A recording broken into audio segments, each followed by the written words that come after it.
السلام عليكم ورحمة الله وبركاته.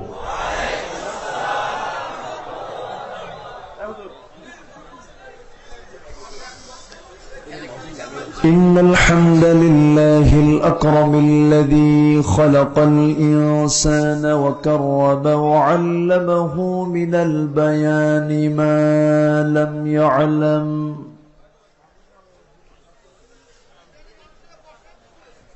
فسبحان الذي لا يحصى امتنانه باللسان ولا بالقلم.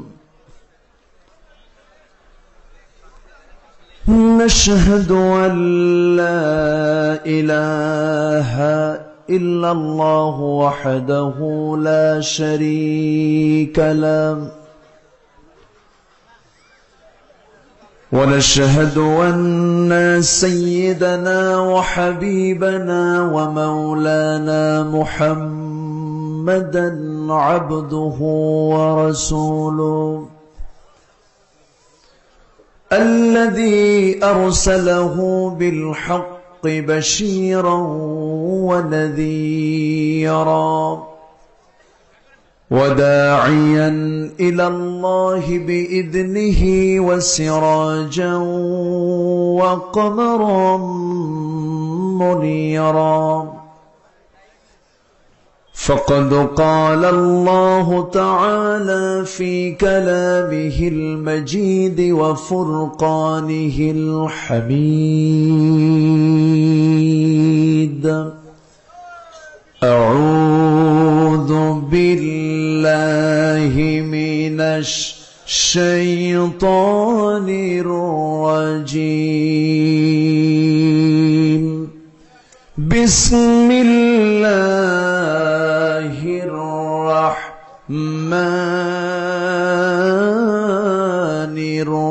الرحيم.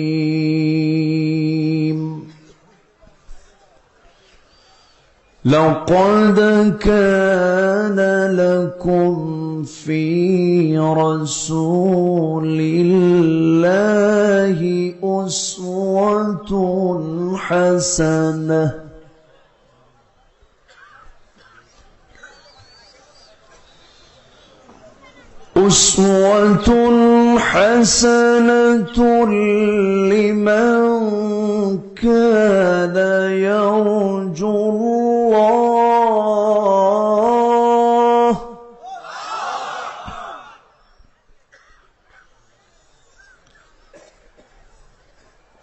لمن كان يرجو الله واليوم الآخر وذكر الله كثيرا.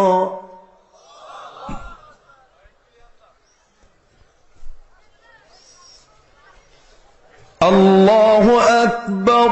بسم الله الرحمن الرحيم.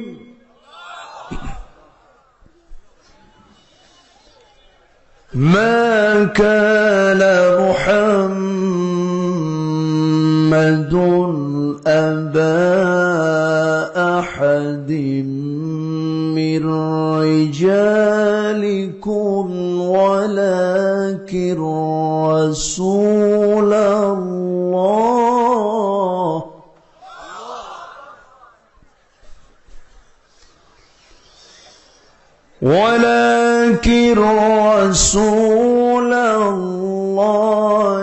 وخاتم النبيين وكان الله بكل شيء عليما.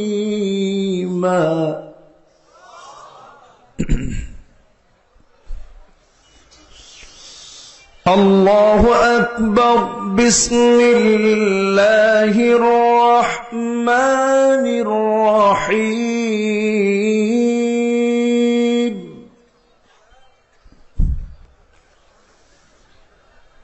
إن الله وملائكته يصلون على النبي يا أيها الذين آمنوا صلوا عليه وسلموا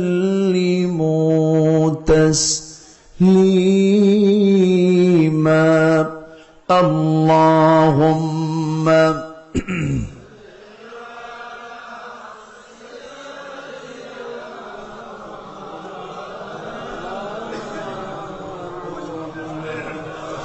وعلى آله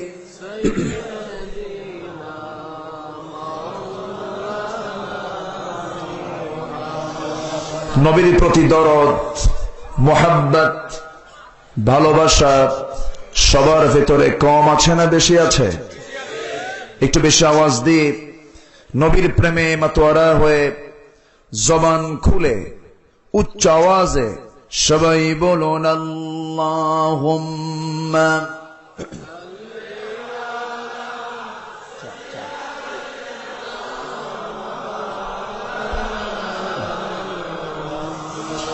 وعلى آل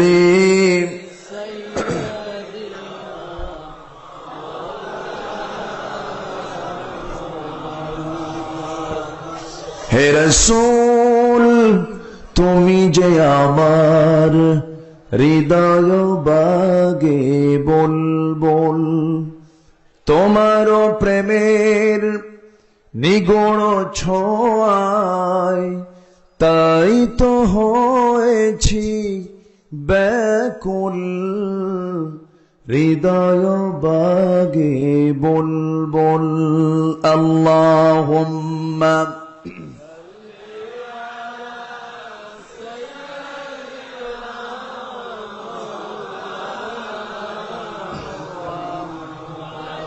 وعلى آله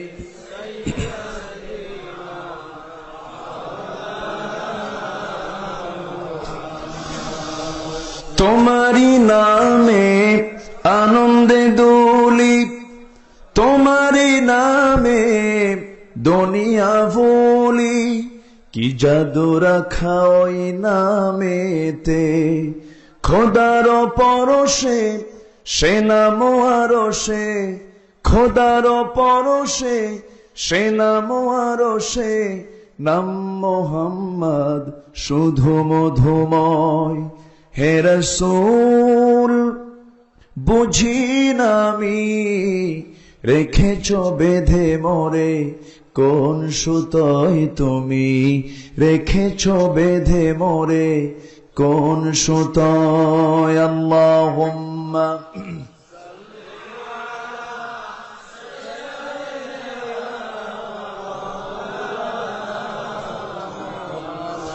وعلى آل سيدنا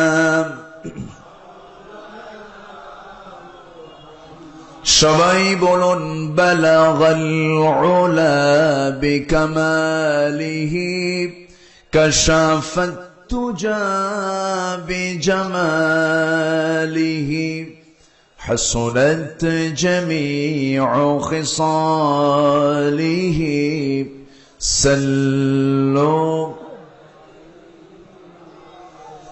سراج الملة تمهي فخر دو عالم دلبار مولاه شريف الأنبياء نسخا كل أديان دغره بلغ العلا بكماله كشف التجى بجماله حسنت جميع خصاله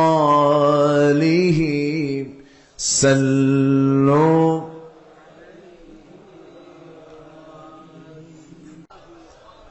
আমরা আল্লাহ তাআলার শুকর আদায় করি যে মহান রব্বুল ইজ্জত ওয়াল জালাল আমাকে আপনাকে সারাদিনের সকল ব্যস্ততা কেটে ওঠে ক্লান্ত শ্রান্ত দেহকে স্বস্তি দেওয়ার জন্য ধীরে ধীরে আমরা যখন স্ব বাড়িতে আরামের বিছানায় চলে যাব, ঠিক সেই মুহূর্তে আমরা বসে আছি গুনাহ মাফের এমন একটি জায়গায় যিনি আসার বসার সুযোগ সৃষ্টি করে দিলেন।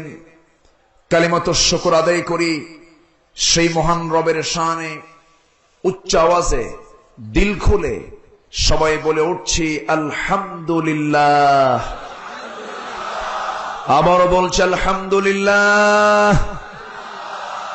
সবাই বলুন আল্লাহুম্মা ইন্নী আসআলুকা আল হুদা ওয়াত তুকা ওয়াল আফাফ ওয়াল গিনা।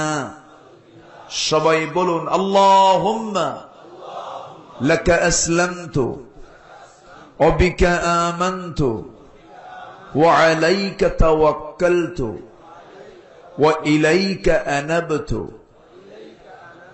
সবাই বলুন আল্লাহু আকবার কাবীরা ওয়ালহামদুলিল্লাহি কাসীরা সুবহানাল্লাহ বুকরাতাও ওয়া আসীলা। আমরা আল্লাহ তাআলার শুকর আদায় করে নিলাম। সম্মানিত দ্বীনি ভাইরা, আমরা এখানে এসেছি কোন ব্যক্তির মন গড়া কল্পনা প্রসূত কোনো কথা শোনার জন্য নয়, এবং কোন ব্যক্তির ওয়াজও নয়। ওয়াজ মূলত কার?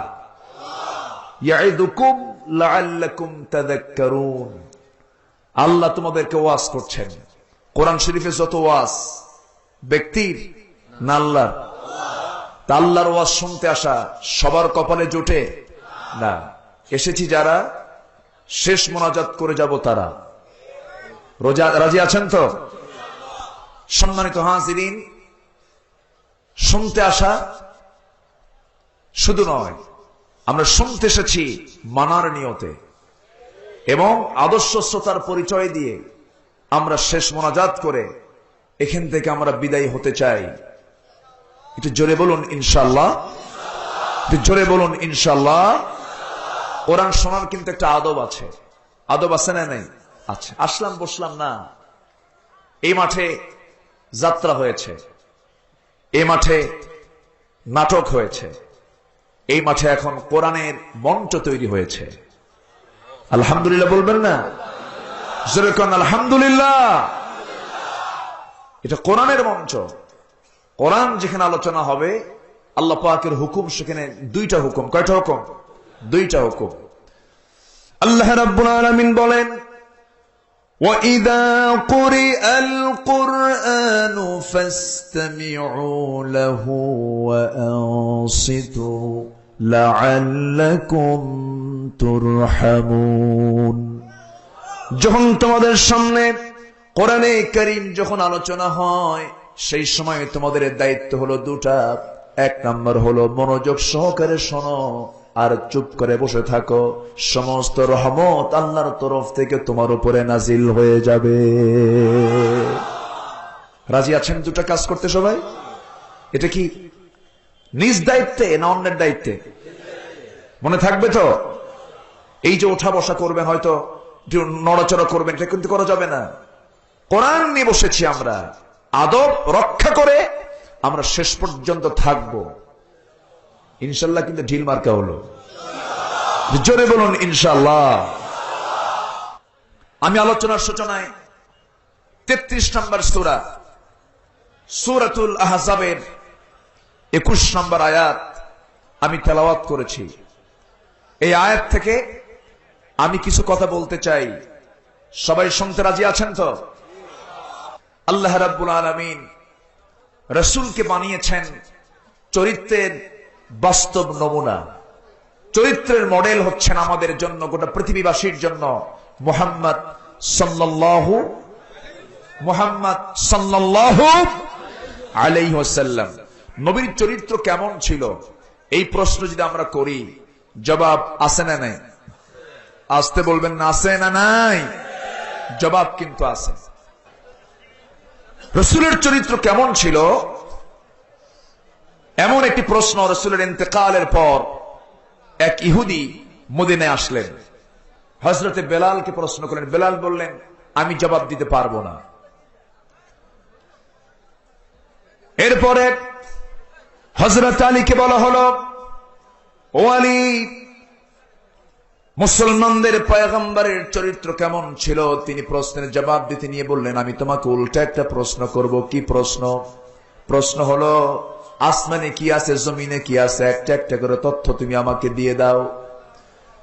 ইহুদি বলছে, আমার এই ক্ষুদ্র মস্তিষ্কে আসমান জমিনের কোন তথ্য আমি দিতে পারবো না। কেমন করে দেব? বিশাল সৃষ্টির মাঝে এমন তথ্য দেওয়ার যোগ্যতা আমার নাই।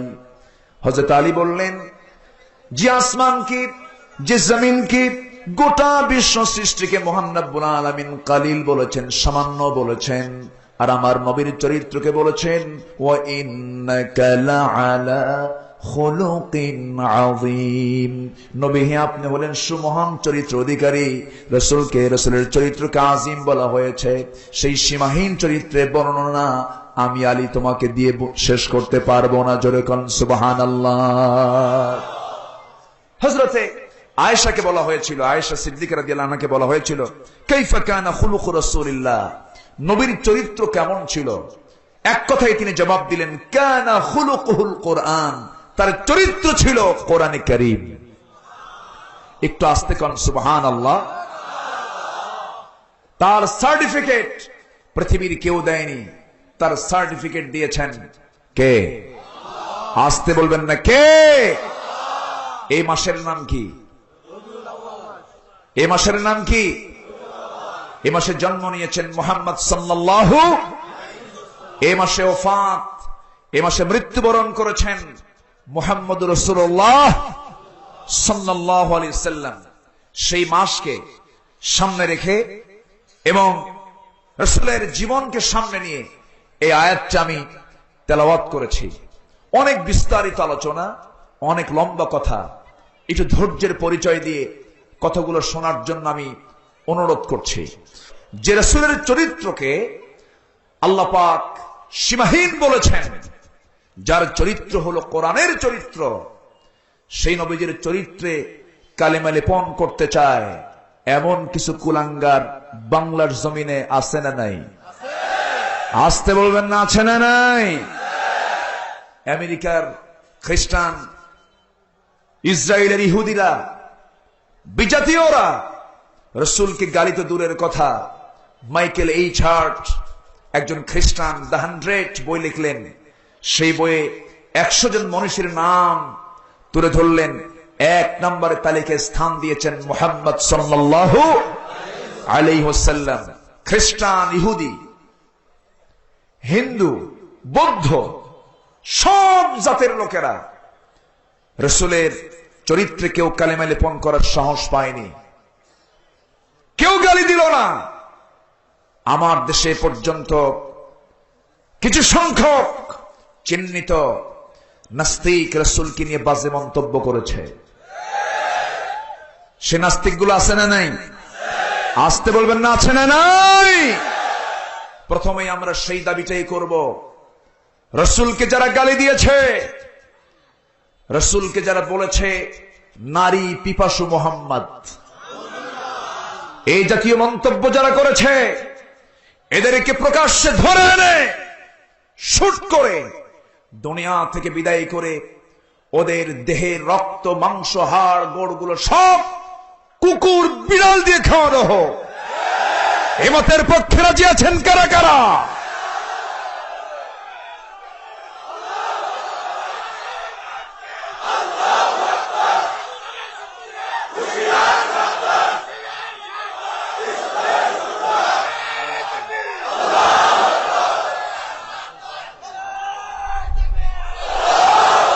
আল্লাহ সবার হাতকে কবুল করুন, জোরে বলি আমিন। প্রতিবাদ না করলে নবীর সুপারিশ কপালে জুটবে না, ঠিক কিনা? নবীর দরকার আছে, আছে দুনিয়ায়, কবরে, মিজানে, পুলসিরাতে, হাউজে কাউসারে। যে লোকটাকে সব জায়গায় লাগবে সেই লোকটাকে নিয়ে যারা নাটক করে ঝাঁটা পেটা করা দরকার ওদেরকে। এই ক্ষেত্রে কোনো আপোষ করা যাবে না। রাসূল কি ছিলেন, কি চরিত্র আল্লাহ পাক তাকে দান করেছে। আজকে আমি যদি শুনতে চান দিল খুলে আমি বলার চেষ্টা করব, জোরে বলি ইনশাআল্লাহ। সম্মানিত ভাইয়েরা, মাহফিল কমিটি আমাকে অনেক সম্মান দিয়েছেন তারা। আমি হেলিকপ্টার আসতে চাইনি, আমি বলেছি ভাইজান কি দরকার। উনি বললেন ক্রিকেটার, ফুটবলার, গীতিকার, সুরকার, নায়ক নায়িকারা তারা হেলিকপ্টার ইউজ করলে জাতির শ্রেষ্ঠ সন্তান আলেমরা তাদের ওঠা দরকার। তারা একটা যুক্তি খাড়া করলেন, আমার কাছে এটা খুব একটা ভালো মনে হয়নি। যাই হোক, শাহ আহমদ শফি রহমতুল্লাহ আলাইহি এই উপমহাদেশের সাবকন্টিনেন্টের একজন বড় একজন আলেম, তিনি হেলিকপ্টার করে চট্টগ্রাম থেকে ঢাকা গেলেন। পার্লামেন্টের সমালোচনা হলো, তো উনি হেলিকপ্টারে চড়েন, টাকা পান কই? চিন্তা করেন। আর আতিপাতি ছাতা মাতারা সকাল সন্ধ্যা ওঠে, কোনো কথা নাই। আছে না নাই বলেন তো? আছে না নাই?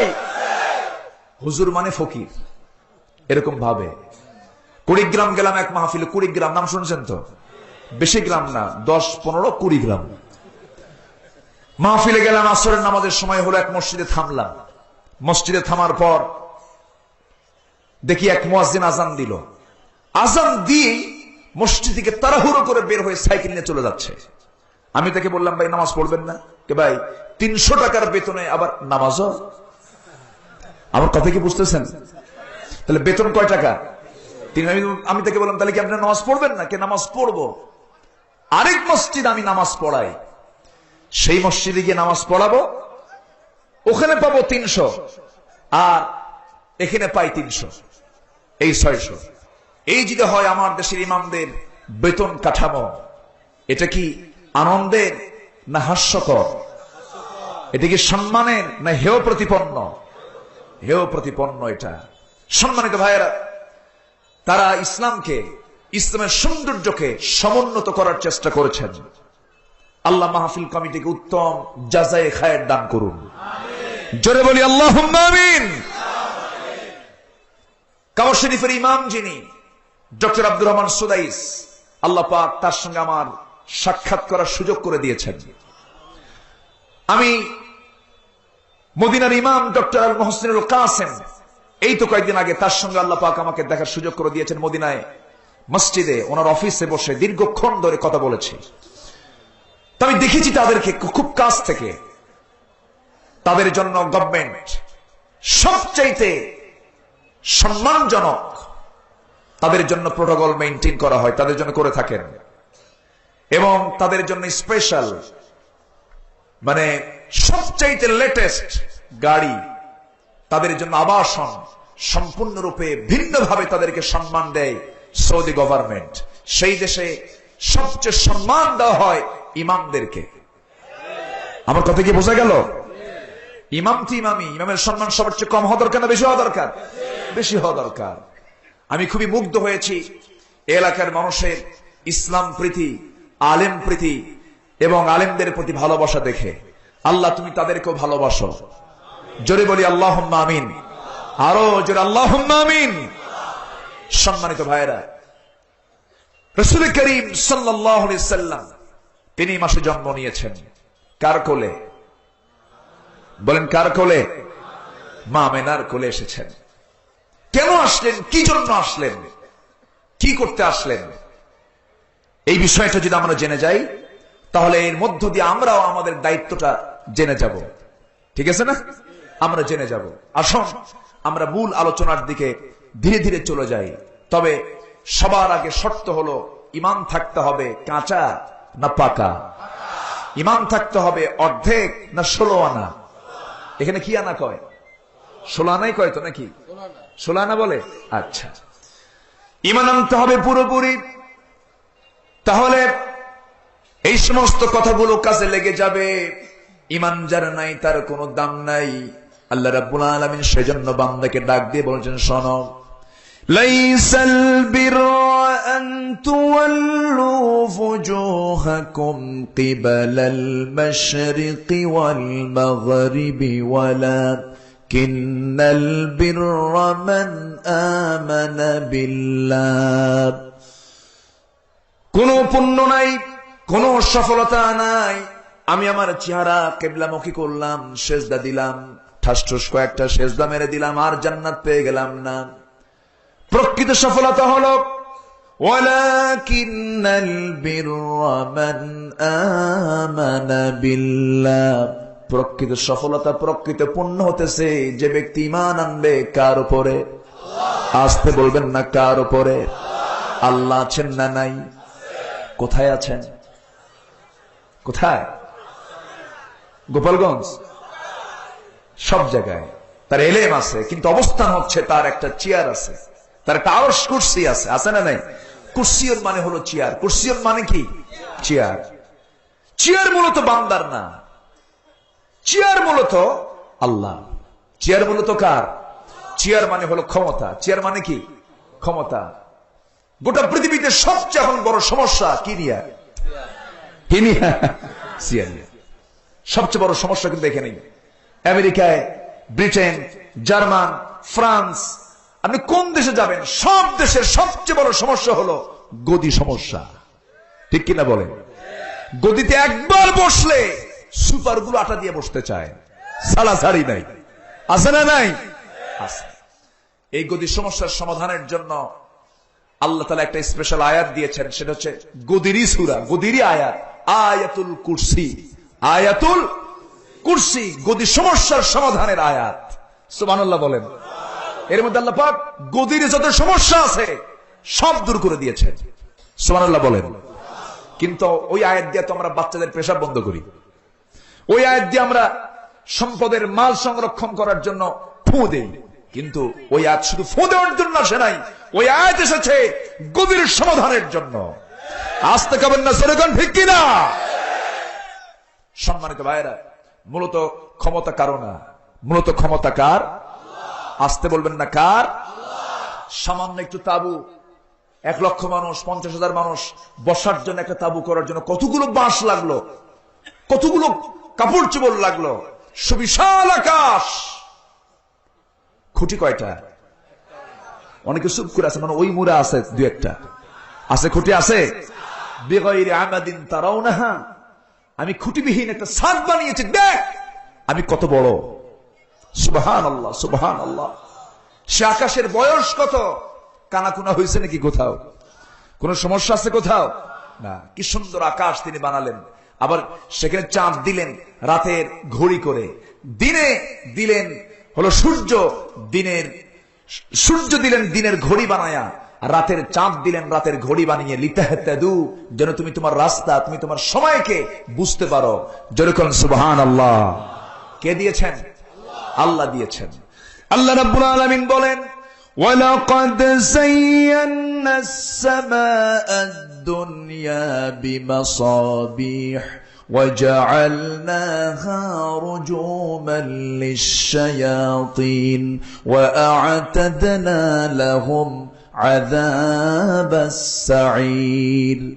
আমি আল্লাহ রাব্বুল আলামিন আসমানকে সুসজ্জিত করার জন্য এত সুন্দর সুন্দর তারকা দিয়েছি, যে তারকাগুলো এত বড়, এই সূর্যের চেয়েও তারকাগুলো ছোট না বড়? আর এই পৃথিবীর চাইতে সূর্য ছোট না বড়? 13 লক্ষ গুণ বড় হলো সূর্য পৃথিবী থেকে, আর সেই সূর্যের চেয়েও 9 লক্ষ গুণ বড়, 9 লক্ষ গুণ বড় এমন কিছু তারকাও আছে। এত বড় বড় তারকাগুলো আল্লাহ পাক আসমানে সেট করে দিয়ে বলছেন, বান্দারে এসব কিছু তোর জন্য সৃষ্টি করেছি, আর বান্দা তোর দায়িত্ব হলো আমার গোলামি করা। পৃথিবীর সব আমার আপনার জন্য। রয়্যাল বেঙ্গল টাইগার বনে থাকে, সেটাও আমার জন্য সৃষ্টি করা হয়েছে। যেরকম সুবহানাল্লাহ। রয়্যাল বেঙ্গল টাইগার মানুষের মাঝে থাকে না বনের মাঝে থাকে? বনে থাকে। সে হচ্ছে বনের দারোগা, বন সংরক্ষক, বন খেকো। মানুষ আমার দেশে আছে না নাই? আছে। ওই বন খেকো মানুষ যেন বনের কোনো কাঠ না চুরি করে, এই জন্য বনের সংরক্ষক দারোগা বানাইছেন রয়্যাল বেঙ্গল টাইগারকে। আল্লাহু আকবার। এরকম করে সকল প্রাণীকে মানুষের জন্য সৃষ্টি করা হয়েছে। এই কথা কার? আর মানুষের দায়িত্ব হলো গোলামি করতে হবে কার? আসতে বলবেন না, কার? আল্লাহ পাকের। আল্লাহকে মানে না এমন লোক আছে না নাই? আসতে কবেন না, আছে না নাই? যে আল্লাহকে মানে না তার বিপদও আছে না নাই? দুনিয়াতেও বিপদ, আখিরাতেও বিপদ। বাঘ গরুকে তাড়া করেছে, গরু বাঘের হিংস্র থাবা থেকে বাঁচার জন্য দৌড়াচ্ছে। গরুও দৌড়ায়, বাঘও দৌড়ায়। বাঘ হচ্ছে মাংসাশী হিংস্র জন্তু, দাঁতগুলো সোকা সোকা। আর গরু হলো তৃণভোজী, সে ঘাস খায়, তার দাঁতের মাড়ি হলো সোজা।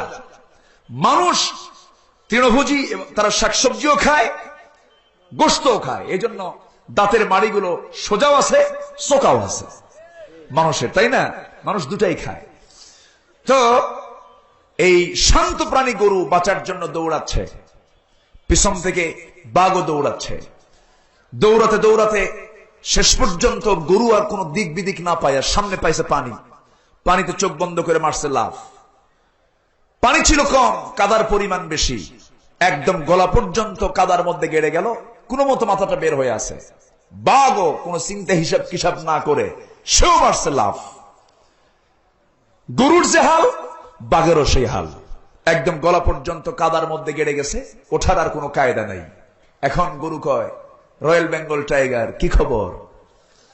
বাঘ কয়, খবর আর কি বলবো, লাফ মারলি মারলে এই জায়গায় লাফ মারলি কেন? গরু কয়, আমার তো আর কোনো বিপদ নাই, আমি এখন বিপদ মুক্ত। কেন বিপদ মুক্ত? আমার মালিক আছে, আমার কোনো টেনশন নাই। তো তোমার মালিক কে? গর্জন মেরে বলে, আমার মালিক কে?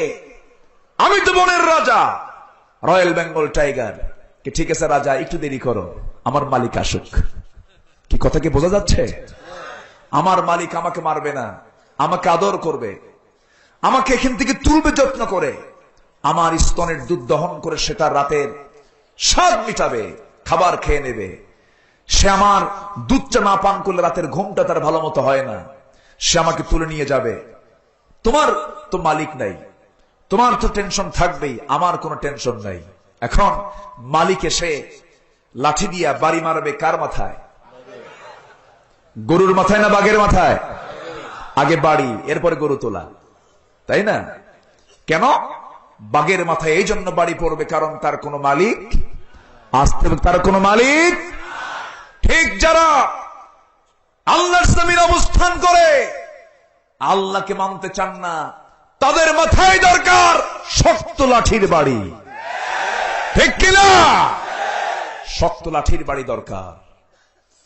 সম্মানিত ভাইয়েরা, আমার বিশ্বাস টুডে এন্ড টুমরো বাংলার জমিনে আল্লাহর দ্বীন কায়েম হয়ে যাবে। জোরে বলি ইনশাআল্লাহ, আরো জোরে বলি ইনশাআল্লাহ। কারণ দেশ যখন স্বাধীন হয়েছে ইনশাআল্লাহ দিয়ে, এই ইনশাআল্লাহ দিয়ে এই দেশে আল্লাহর দ্বীনও কায়েম হয়ে যাবে। জাতির জন্য শ্রেষ্ঠ ভাষণ গোটা বিশ্ববাসী জেনে গেছে। ৭ মার্চের ভাষণে এই ফরিদপুরের কৃতি সন্তান, ফরিদপুরের না, বঙ্গবন্ধু বলেছিলেন, দেশকে মুক্ত করে ছাড়ব ইনশাআল্লাহ বলেছেন। ইনশাআল্লাহ বলেছেন বলি দেশ স্বাধীন হয়েছে। অতএব সে আল্লাহকে যারা বাদ দিতে চাও, বাংলার জমিন তোমাদের জন্য হারাম। এই মতের পক্ষে রাজি আছেন কারা কারা? 2 হাত উঁচু করে দেখান।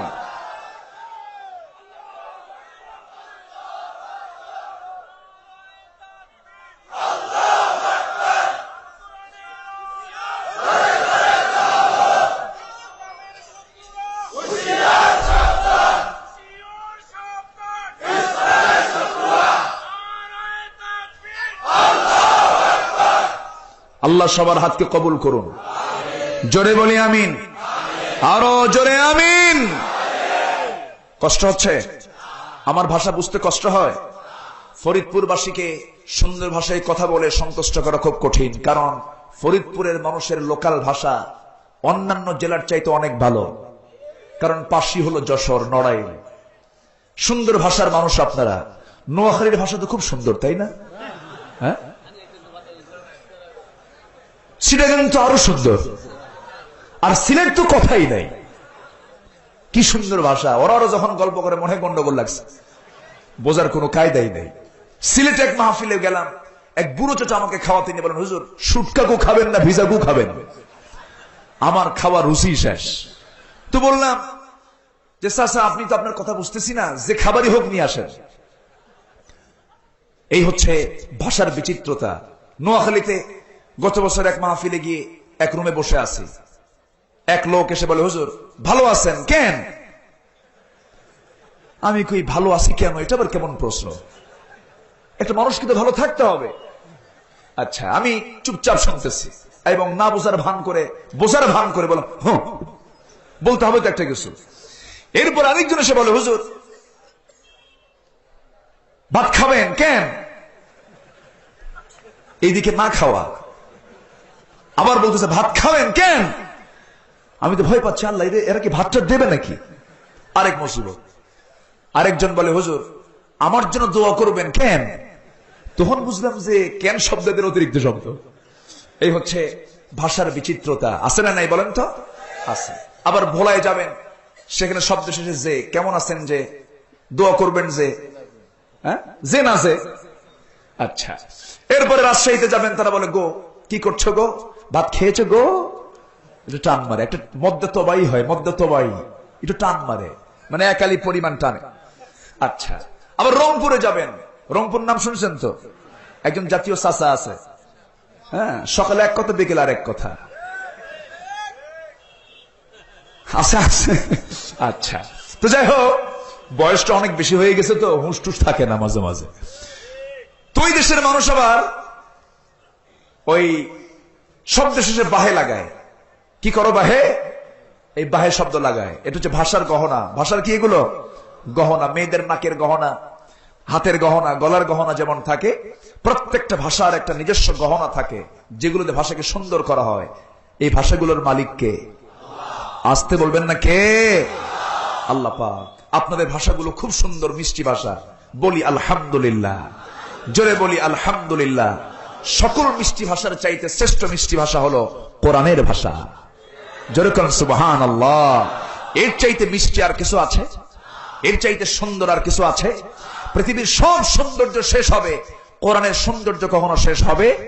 পৃথিবীর সব সৌন্দর্য ধ্বংস হবে, কোরআনের সৌন্দর্য কখনো ধ্বংস হবে?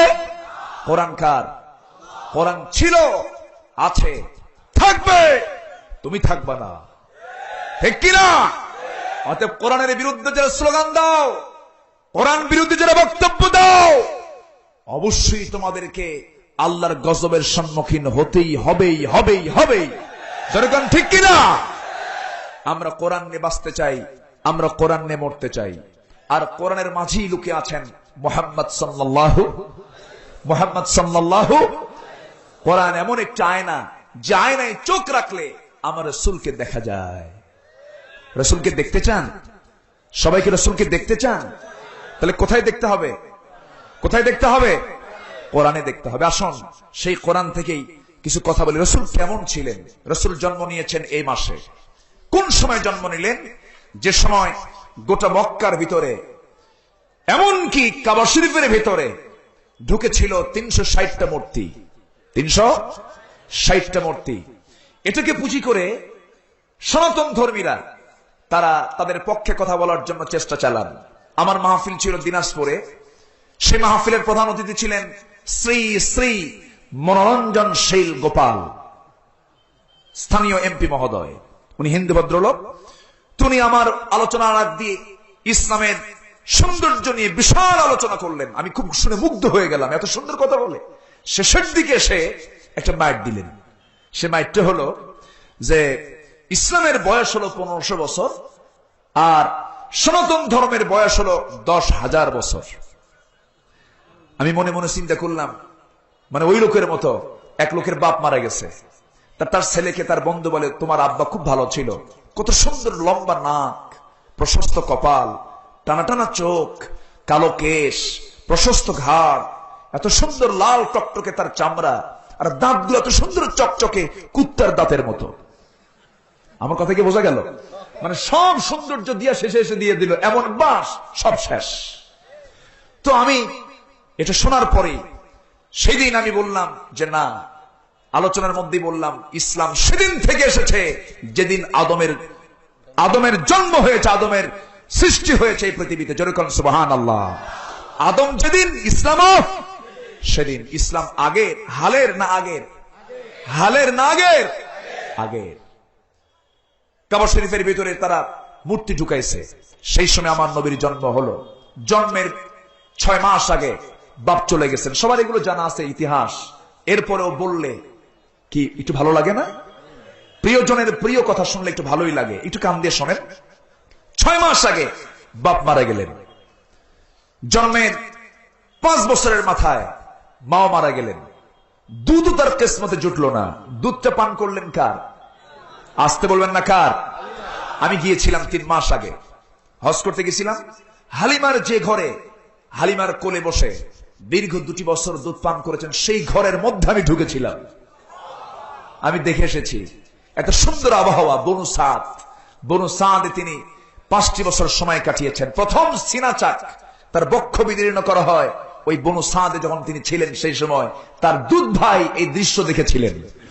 তা আমি ওই জায়গায় ঢোকার পরপরই আমার স্মৃতি চলে গেল সেই সময়ের দিকে। আহা, বিশ্বনবীর কত বাল্যকাল এখানে কেটেছে, কত সময় তিনি এখানে পাড়ি দিয়েছেন, ছোট্ট ছোট্ট বন্ধুদের সঙ্গে খেলাধুলা করেছেন। দুধ পান করতেন, মাহালিমার একটা স্তনের দুধ পান করতেন, ডান স্তনের দুধ। বাম স্তনে না হতো, উনি মুখটা ঘুরাতেন। ডান স্তনের দুধ পান করতেন। মাহালিমা বলেন, আমি বারবার চেষ্টা করেছি বাম স্তনে তার মুখটা নিয়ে আসবো, কিন্তু পারি নাই, কারণ সে তার আরেকটা ভাইয়ের জন্য বাম স্তনের দুধ রেখে দিত। যেরকম সুবহানাল্লাহ, আরো জোরে সুবহানাল্লাহ। জন্ম থেকেই তিনি মানব সেবক ছিলেন, এত ভদ্র ছিলেন। জন্মের সময় আমার নবীজি যখন পৃথিবীর জমিনে চলে আসেন, মা আমেনা বলেন, আটা থেকে চুল টান দিলে যেমন কোনো টের পাওয়া যায় না, আমার শিশু মোহাম্মদ যখন পৃথিবীর জমিনে চলে আসে, আমি বিন্দু পরিমাণ আমি আমেনা টের পাই নাই। এই মাসেই তিনি জন্ম নিয়েছেন। আমার নবীজি জন্মের পরপরই তার নামটা কি রাখা হবে, সেই নামটার ব্যাপারে আব্দুল মুত্তালিবকে অবগত করে দেওয়া হলো। তার দিল থেকে এমন একটা নাম চলে আসলো, তার নাম রাখা হোক আহমদ। তার নাম রাখা হোক কি? আহমদ। মুহাম্মদ তার নামটা তার দাদা রেখে দিলেন। আমার বন্ধুগণ, ধীরে ধীরে বড় হতে লাগলেন। ধীরে ধীরে সুন্দর বয়সে, পরিণত বয়সে যখন ফুটে উঠতে লাগলেন, হঠাৎ করে মা আমেনাকে তিনি হারিয়ে ফেললেন। বাবার কবর জিয়ারা করতে গিয়ে তিনি তার আম্মাকেও হারালেন। মা হারালেন, আব্বা হারালেন। যার মা না থাকে, যার আব্বা না থাকে, তার চাইতে বড় সহায় আর কে থাকে? আল্লাহ পাক সেই এতিম লোকটাকে বিশ্বের শ্রেষ্ঠ নবী বানায় দিলেন। জোরে কোন সুবহানাল্লাহ। এতিমরা বলবে, রাসূল এতিমের অধিকার বুঝবে কেমনে? এইজন্য আল্লাহ পাক শ্রেষ্ঠ রাসূলকেই এতিম করে দুনিয়াতে পাঠালেন। জোরে কোন আল্লাহু আকবার। তিনি কি ছিলেন না? সব চরিত্র তার মধ্যে আছে না নাই? আসতে কবেন না, আছে না নাই? কি কি চরিত্র আছে কোরআনের আয়নায় আমরা একটা একটা করে আজকে দেখব, সংক্ষিপ্ত সময় হলেও। জোরে বলি ইনশাআল্লাহ। ভরসা করতে হবে কার উপরে? আসতে বলবেন না, কার উপরে? আল্লাহর উপরে। আসুন ধীরে ধীরে আমরা রাসূলের সিরাতের দিকে একটু এগিয়ে যাই। 5 বছর পার হয়ে 8 বছর যখন তার পার হলো, আপন চাচা, আপন দাদা আব্দুল মুত্তালিবকে তিনি বিদায় জানালেন। তিনিও মারা গেলেন, কেউ থাকলো না। কিন্তু এরপরে যার কাছে তিনি মানুষ হলেন, তিনি হচ্ছেন আবু তালেব। তিনি কে? আবু তালেব। আবু তালেব কাফের না মোমেন? বলেন, কাফের না মোমেন? কাফের। অথচ রাসূলের বিপক্ষের না পক্ষের? পক্ষের, কিন্তু কাফের। পক্ষের কিন্তু কাফের। আবু জেল মাঝে মাঝে বলতো, আবু তালেব দল করো আমার, মুহাম্মদের পক্ষে কথা কও কেন? আবু তালেব কয়, দল তোর করতে পারি, কিন্তু মুহাম্মদের জন্য আমি জীবনও দিতে পারি। আল্লাহু আকবার বলবেন না? এটা ছিল রাসূলের জন্য প্লাস। কেন? শুধুমাত্র নবীজির উন্নত চরিত্র আবু তালেব দেখেছিলেন। যেরকম সুবহানাল্লাহ। আমার রাসূল জীবনে একটা মিথ্যা কথা বলেছেন? আস্তে মিথ্যা কথা বলেছেন? আমার দেশে তো মিথ্যা কথা কয় না। মিথ্যা কথা কয়? মুসলমান মিথ্যা কথা কয়? সম্মানিত ভাইয়েরা, গত মাস আমি সাউথ কোরিয়া গিয়েছিলাম। সাউথ কোরিয়াতে সম্পূর্ণ টোটাল বৌদ্ধ রাষ্ট্র। আমি এয়ারপোর্ট ক্রস করে যখন ভিতরে ঢুকলাম, ভিতরে ঢুকেই মানুষের দিকে ছায়া থাকার আর কোনো উপায় নাই। মেয়েদের দিকে তো তাকানোর অসম্ভব, গোটা শরীর জুড়ে মাত্র হাফ গজ কাপড়। আপনি তাকাবেন কেমনে? আমার গায়ে 6 গজ, ওদের গায়ে হাফ গজ। আমার এই লম্বা জুব্বার কাপড় দেখে তারা আমার দিকে এমন ভাবে চায় আছে, মনে হয় আমি কোন বন থেকে উঠে আসলাম। আমার কাছে আমার পোশাক তাদের কাছে অন্যরকম মনে হচ্ছে, আর আমার কাছে মনে হচ্ছে তাদেরকে অন্যরকম। সম্মানিত ভাইয়েরা, ভিতরে গিয়ে দেখতে পেলাম সম্পূর্ণ উল্টা। সেটা হলো, ওদের মধ্যে ইসলাম না থাকতে পারে, মিথ্যা কথা বলে না। আমি তখন মনে করলাম, এই দেশে যদি ইসলামের কাজ করা হয়, এই দেশের মানুষ যদি ইসলামকে গ্রহণ করে, আমার দেশের মুসলমানের চাইতে অনেক আগে তারা জান্নাতে চলে যাবে। সেখানে একটা মসজিদ উদ্বোধন করেছি, একটা মসজিদ হয়েছে। বলেন আলহামদুলিল্লাহ। ইসলাম সুন্দর, ইসলাম ভালো, কিন্তু ইসলামের প্রচার করতে বাধা দেওয়া হয়। বৌদ্ধ খ্রিস্টানরা প্রচার করতে আসে। আমার দেশে পপ এসেছিলেন না? পপ আসলেন, তার ধর্মের প্রচার করলেন। আমার দেশে যারা ইসলাম প্রচারে যারা বাধা প্রয়োগ করে, তারা হচ্ছে এই জামানার নতুন ফেরাউন। আসতে কাবেন না, জোরে গান ঠিক কিনা? সব বন্ধ হবে। তাফসীর মাহফিল, ওয়াজ মাহফিল, কোরআনের মাহফিল যে বন্ধ করতে আসবে, তার হাত ভেঙে চুরমার করে দেওয়া হবে। এই ক্ষেত্রে কোন আপোষ করা যাবে? আপোষ করা যাবে? সব বন্ধ হবে, আল্লাহর আওয়াজ বন্ধ হতে পারে না। সম্মানিত ভাইয়েরা, সম্মানিত বন্ধুগণ, রাসূল ধীরে ধীরে বড় হতে লাগলেন। 25 বছর, 13 বছরে তার চাচার সাথে ব্যবসা করতে গেলেন, ঘুরতে গেলেন, অনেক জায়গায় ঘুরলেন, সিরিয়া গেলেন, অনেক জায়গায় তিনি অভিজ্ঞতা নিলেন, ভাষা শিখলেন। 25 বছরের তরুণ বড় যুবক চাকরি নিলেন এক মহিলার ব্যবসায়। তিনি হচ্ছেন আমার নবীর সঙ্গিনী খাদিজাতুল কুবরা রাদিয়াল্লাহু তাআলা আনহার সাথে। সেই বিজনেসে তিনি এত সুন্দর চরিত্র উপহার দিলেন, খাদিজা তাকে বিয়ের প্রস্তাব পর্যন্ত দিয়ে দিলেন। সুবহানাল্লাহ বলবেন না? তখন মক্কার সবচেয়ে ধনী কে? আজ থেকে সবচেয়ে মক্কার ধনী কে? খাদিজা। খাদিজা তখন প্রস্তাব দিলেন। রাসূল বললেন, শোনেন, আপনি আমাকে প্রস্তাব দিচ্ছেন, কিন্তু আমি এই প্রস্তাব গ্রহণ করতে পারবো না। কেন? আমার চাচা আছেন, বাপ নাই। কি আছে? বাপ নাই। কি আছে? চাচার দাম মনে হয় নাই। আজ থেকে চাচার দাম আছে না নাই? আছে। চাচার কাছে আমাকে বলতে হবে। চাচাকে বলেন, চাচা বিয়ের প্রস্তাব দিয়েছে খুয়াইলিদের কন্যা খাদিজা, কি করা যায়? আবু তালেব বলছেন, মুহাম্মদ শোনো, তোমার যে চরিত্র, তোমার চরিত্রের সাথে খাদিজার মতো মহিলাই দরকার। আস্তে কোন সুবহানাল্লাহ। চাচা অর্ডার দিলেন, বিয়ে হলো। চাচা যদি না অর্ডার দিতেন, বিয়ে হতো? তাহলে বিয়ের সময় মুরব্বির দরকার আছে না নাই? এখন দরকার লাগে? এখন দরকার আছে? এখন দরকার নেই। এখন আর তো প্রয়োজন হয় না। নিজে নিজেই বিয়ে করে, মাস্টার্স পাস করে নিজে নিজেই বিয়ে করে, বলে ভ্যালেন্টাইন্স ডে পালন করে, আন্তর্জাতিক ভালোবাসা দিবস পালন করে, তারপর প্রেমের ক্লাস করে, প্রেমের আড্ডায় ব্যস্ত থাকে। সব কাজ শেষ করে বিয়ে শাদী কমপ্লিট করে বিয়ের পরের দিন বাপকে ফোন দিয়ে বলে, হ্যালো আব্বু, আসসালামু আলাইকুম, আমি কিন্তু গতকালকে বিয়ে করে নিয়েছি আব্বু। কত বড় হারামজাদা! আছে না এগুলো? আছে না কণ্ঠ? আসতে কাবেন, এগুলো আছে না নাই? আচ্ছা না, এগুলো করা যাবে না, এগুলো করা যাবে না। যুবক, বাপ মার দাম আছে না নাই? আসতে বলবে না, বাপ মার দাম আছে না নাই? যে সন্তান তার আব্বা আম্মার অনুমতি ছাড়া কোন বিয়ের সিদ্ধান্ত নেবে, আল্লাহর কসম, ওই পরিবার, ওই দাম্পত্যময় জীবন কখনো সুখময় হবে না, হবে না, হবে না। ঠিক কিনা? হবে না। আব্বা আম্মার অনুমতির প্রয়োজন অবশ্যই আছে। এই বিষয়টাও লক্ষণীয়। রাসূল তার জীবনের শেষ প্রথম সিঁড়ি পার করলেন চাচার পারমিশন নিয়ে। জোরে করেন সুবহানাল্লাহ। চরিত্র কাকে বলে এমনি আল্লাহ পাক তাকে বলেননি, আল্লাহ পাক এমনি থেকে খেতাব দেননি। শেষ পর্যন্ত বিয়ে করলেন।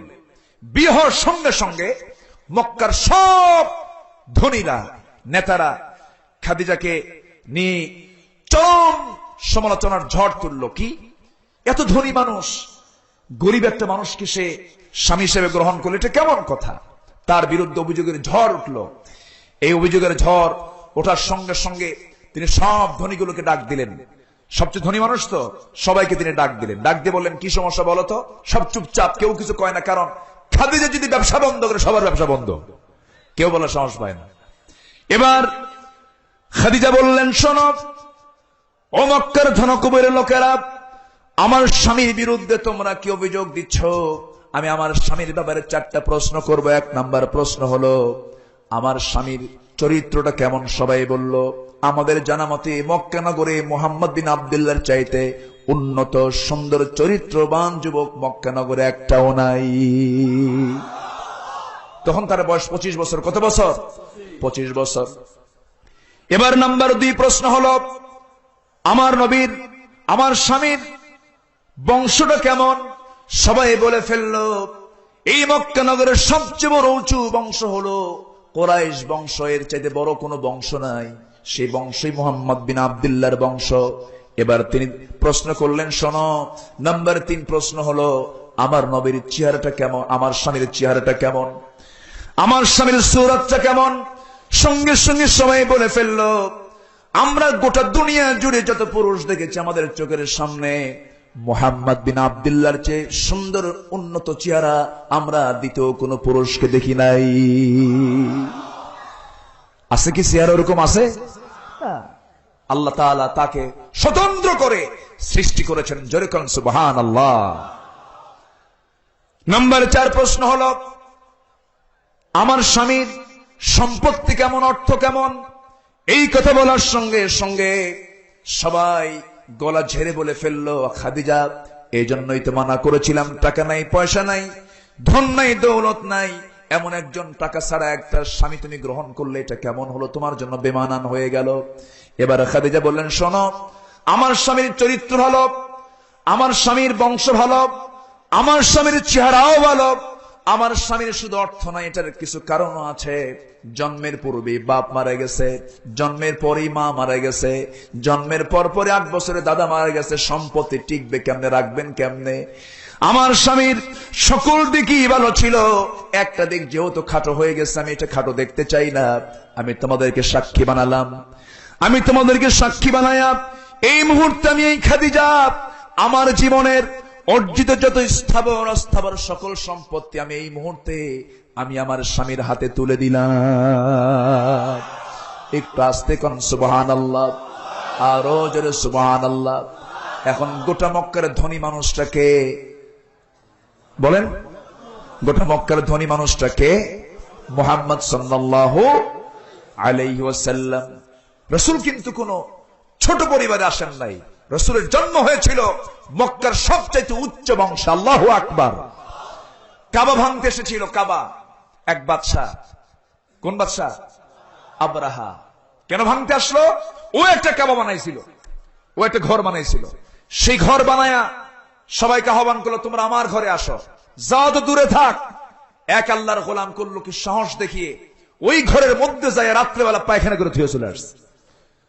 ও আর নিজেকে নিয়ন্ত্রণ করতে না পেরে বাদশা আবরাহা করলো কি, বললো যে ওই ঘর আগে ভাঙতে হবে। আল্লাহর ঘর ভাঙ্গার দুঃসাহসিকতা নিয়ে যখন সে রওনা করলো হস্তি বাহিনী নিয়ে, সেই কথা কোরআন শরীফ আছে না নাই?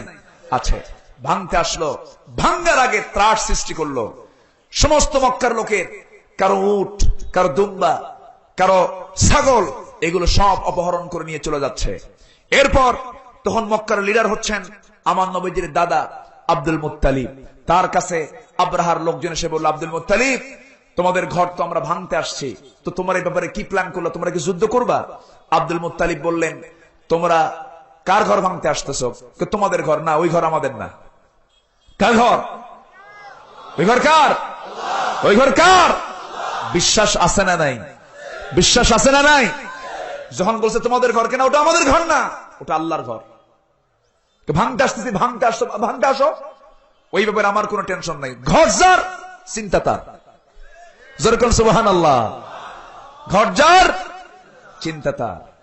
আপনার চিন্তা কি? আমার চিন্তা হলো 70টা উট নিয়ে গেলি, আমি হলাম উটের মালিক আর কাবার মালিক আল্লাহ আছে, তুই আমার উট দিয়া যা, আমার উটের টেনশন। সবাই আশ্চর্য হয়, কি ব্যাপার, ঘর নিয়ে টেনশন নেই, উট নিয়ে টেনশন কেন? ভাঙতে আসছিল, পেরেছিল? আসতে কবেন না, পেরেছিল? কেন পারে নাই? কেন পারে নাই? ঘরটা কার? এবং ঘরের যিনি অধিবাসী, যিনি মূল নেতৃত্বে ছিলেন আব্দুল মুত্তালিব, তখন চলে গেলেন কাবা শরীফের সামনে। কাবার সামনে গিয়া কাবার গিলাফটা ধরলেন। কাবার গিলাফ ধরে চোখের পানি ফেলে ফেলে আল্লাহর কাছে বলছেন, আয় আল্লাহ তাআলা, ওই সমস্ত আব্রাহার সৈন্যবাহিনীর সাথে মোকাবেলা করার জন্য যে পরিমাণ অস্ত্র দরকার, যে পরিমাণ শৌর্য বীর্যের দরকার, সেটা তো আমাদের নাই। যুদ্ধ করার মতো শক্তি আমাদের নাই। আল্লাহ, মেহেরবানি করে তোমার কাছে ফরিয়াদ করি, ঘর তোমার, তুমি আল্লাহ নিজে হেফাজত করো। জোরে কোন সুবহানাল্লাহ।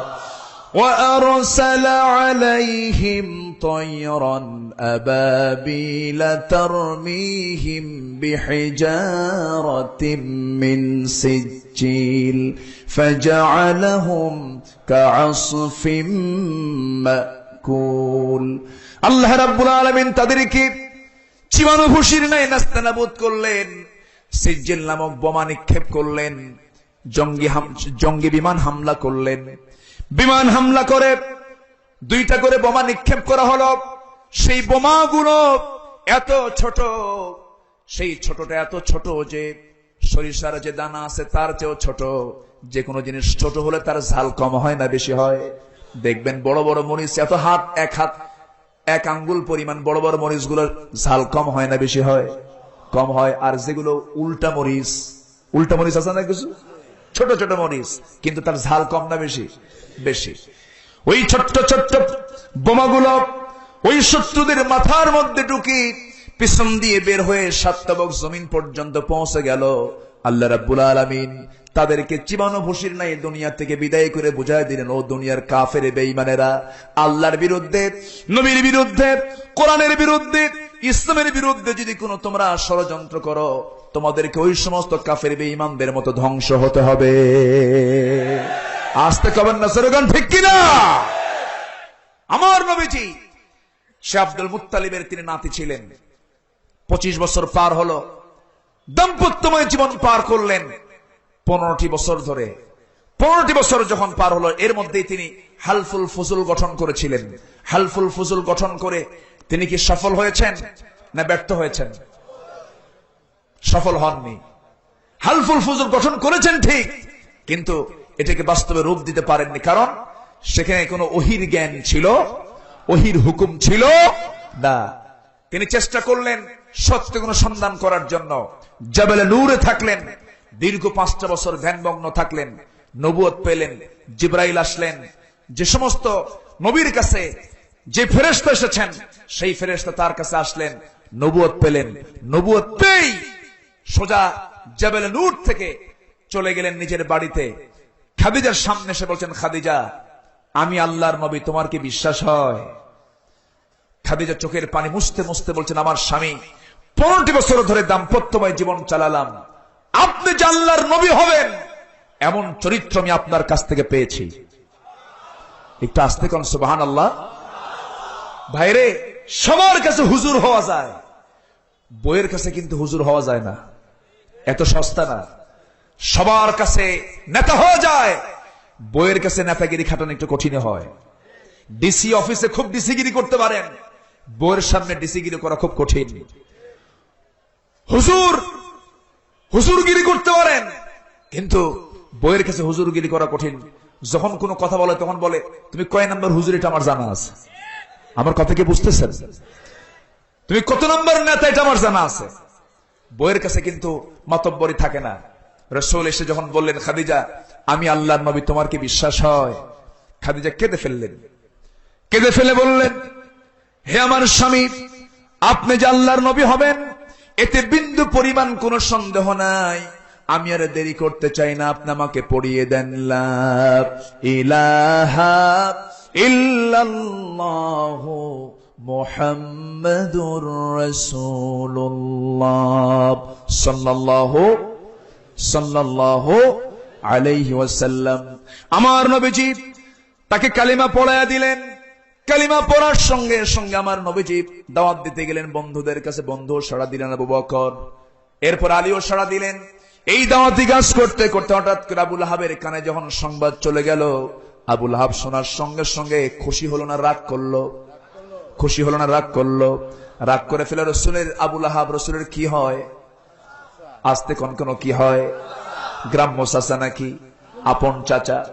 আমার নবীজি আবুল আহাবের কানে যখন কালিমার ঘোষণা যখন দিয়ে দিলেন, আবুল আহাব বলল, মুহাম্মদ তোর ধ্বংস হয়ে যাক। আল্লাহ সহ্য করলেন, আল্লাহ তার পাল্টা জবাব দিলেন, আবুল আহাব তোর ধ্বংস হয়ে যাক। অতএব রসুলকে যারা গালি দিবে আমরা তাদেরকে গালি দেব, ঠিক কিনা? আমরাও তাদেরকে গালি দেব। যে রসুলকে নিয়ে পাশে কথা বলবে অবশ্যই আমরা তার বিরুদ্ধে প্রতিবাদের ঝড় তুলব। এই ক্ষেত্রে কোনো কার্পণ্য করা যাবে? কার্পণ্য করা যাবে না। আমার বন্ধুগণ, আমার দ্বীনি ভাইরা, আমার নবীজি এই আবুল আহাবের সামনে যখন দাঁড়ালেন, আবুল আহাব খেপে গিয়ে রেগে গিয়ে, আবুল আহাবের ছেলের সাথে আমার নবীজি তার মেয়েকে বিয়ে দিয়েছিলেন। আবুল আহাব সঙ্গে সঙ্গে তার ছেলেকে ডাক দিয়ে বলল, যা মুহাম্মদকে গালিগালাজ পেরে আয় এবং তার মেয়েকে তার মুখের সামনে তালাক দিয়ে আয়। এবার ছেলে ওতায়েবাকে পাঠিয়ে দিল। ওতায়েবা এসে রাসূলকে গালিগালাজ পারলো, চরম ভাষায় গালিগালাজ দিতে লাগলো এবং তার মেয়েটাকে তালাক দিয়ে সেখান থেকে বিদায় হতে নেবে। এমন সময় আমার নবীজি চোখের পানি ফেলতে ফেলতে হাত দুইটা উঁচু করে আল্লাহর দরবারে বলেন, আয় আল্লাহ তাআলা, আজকে ওতায়েবা আমাকে যে পরিমাণ গালিগালাজ দিল, যে পরিমাণ গালি আমাকে দিল, আল্লাহ তোমার কাছে ফরিয়াদ করি এই ওতায়েবার দেহটা যেন কোন হিংস্র জন্তু জানোয়ারের খাদ্য হয়ে যায়, কোন হিংস্র জন্তু জানোয়ারের জন্য খাদ্য হয়ে যায়। নবীজির দোয়া মিস না কবুল? নবীজির দোয়া মিস না কবুল? কবুল। সঙ্গে সঙ্গে আমার নবীজির সামনে থেকে ওতায়েবা চলে আসলো। আবুল আহাব অপেক্ষার প্রহর গুনছে, সে কেমন গালিগালাজ দিল একটু শুনি। আসার সঙ্গে সঙ্গে বলল, ওতায়েবা গালি কেমন দিয়েছ? মুহাম্মদকে জব্দ করেছো কেমন? কাব্বা যেমনি ইচ্ছে তেমনি গালাইছি এবং তার মেয়েকে তালাক দিয়ে আসছি। জবাবে মুহাম্মদ বিন আব্দুল্লাহ কি বলল? জবাবে বলল যে আল্লাহ এই ওতায়েবার দেহ যেন কোন হিংস্র জন্তু জানোয়ারের খাদ্য হয়ে যায়। সঙ্গে সঙ্গে জিহ্বায় কামড় মেরে আবুল আহাব বলল, ওতায়েবা তুই তো শেষ, তুই তো শেষ। ওতায়েবা বলে, আব্বা তুমি পাঠায় দে, তুমি আবার বলতেছো তুই তো শেষ, এর মানে কি?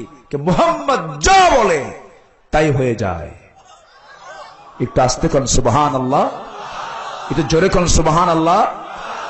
তাহলে ওতায়েবার মৃত্যু, আবুল আহাবের মৃত্যু হবে সুহালে না কুহালে? সুহালে না কুহালে? সবাইকে শুনবেন? সবাইকে শুনতে রাজি আছেন? ধৈর্য কি সবার এখনো আছে? সম্মানিত ভাইয়েরা, সম্মানিত বন্ধুগণ, রাসূল মুখ দিয়ে যা বলতেন আল্লাহ পাক তাই সঙ্গে সঙ্গে মঞ্জুর করতেন। আল্লাহ পাক কি সম্মান তাকে দান করেছেন, জোরে কোন আল্লাহু আকবার। সেই রাসূল হচ্ছেন আমার রাসূল। রাসূলকে নিয়ে কথা বলছি, এর চাইতে শ্রেষ্ঠ কথা থাকতে পারে? থাকতে পারে? কি কথা, কি চরিত্র আল্লাহ পাক তাকে দান করেছেন।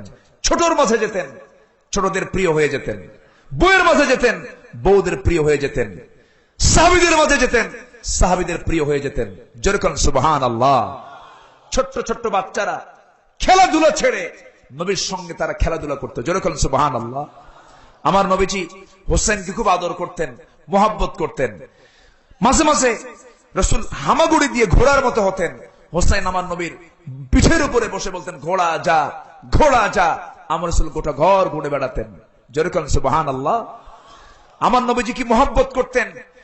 আমার নবীজি ঘরের মধ্যে বসা, বাবে জিবরিল দিয়ে, জিবরাইল আলাইহিস সালাতু ওয়াস সালাম ওহী নিয়ে আমার নবীর দরজায় দাঁড়ানো, ভিতরে ঢুকতে পাচ্ছেন না। রাসূল বলেন, ভাই জিবরাইল ভিতরে ঢুকুন। না, ঢোকা যাবে না। কেন? ভিতরে নাপাক প্রাণী আছে। রাসূল আশ্চর্য হলেন, ঘরের মধ্যে নাপাক প্রাণী, এটা কেমন কথা? আমার নবীজি গোটা ঘর তন্ন তন্ন করে খুঁজলেন, পেলেন না। ভাবলেন, দেখি তো আমার নাতি হুসাইন কিছু ডাক দেই। না না, ঘরের মধ্যে কিছু রাখছো? ঘর রাখছি। কুটকুট করে হাসে, কি রাখছো? ওই যে কোনার মধ্যে গাট্টির ভিতরে দুইটা কুত্তার বাচ্চা বেঁধে থুয়ে দিছে। আমার কথা কি বোঝা গেল?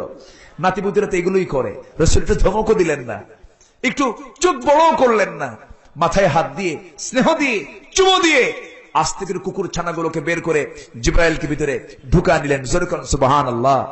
কত উদার ছিলেন আমার নবীজি। মসজিদ নববীর ভিতরে সাহাবা কিরামকে নিয়ে কথা বলছেন, গল্প করছেন, বয়ান করছেন। এমন সময় হোসেন রাদিয়াল্লাহু তাআলা আনহু তিনি নবীর সঙ্গে দেখা করার জন্য দরজায় ভিতরে ঢুকবেন, দরজায় এক সাহাবী দাঁড়ায় আছে। সাহাবী বলে, হোসেন তুমি কই যাবা? কে? নানার সঙ্গে দেখা করতে যাবো। তুমি এখন যেতে পারবে না, পরে আসো। তুমি গেলেই রাসূল বয়ান বন্ধ করবেন।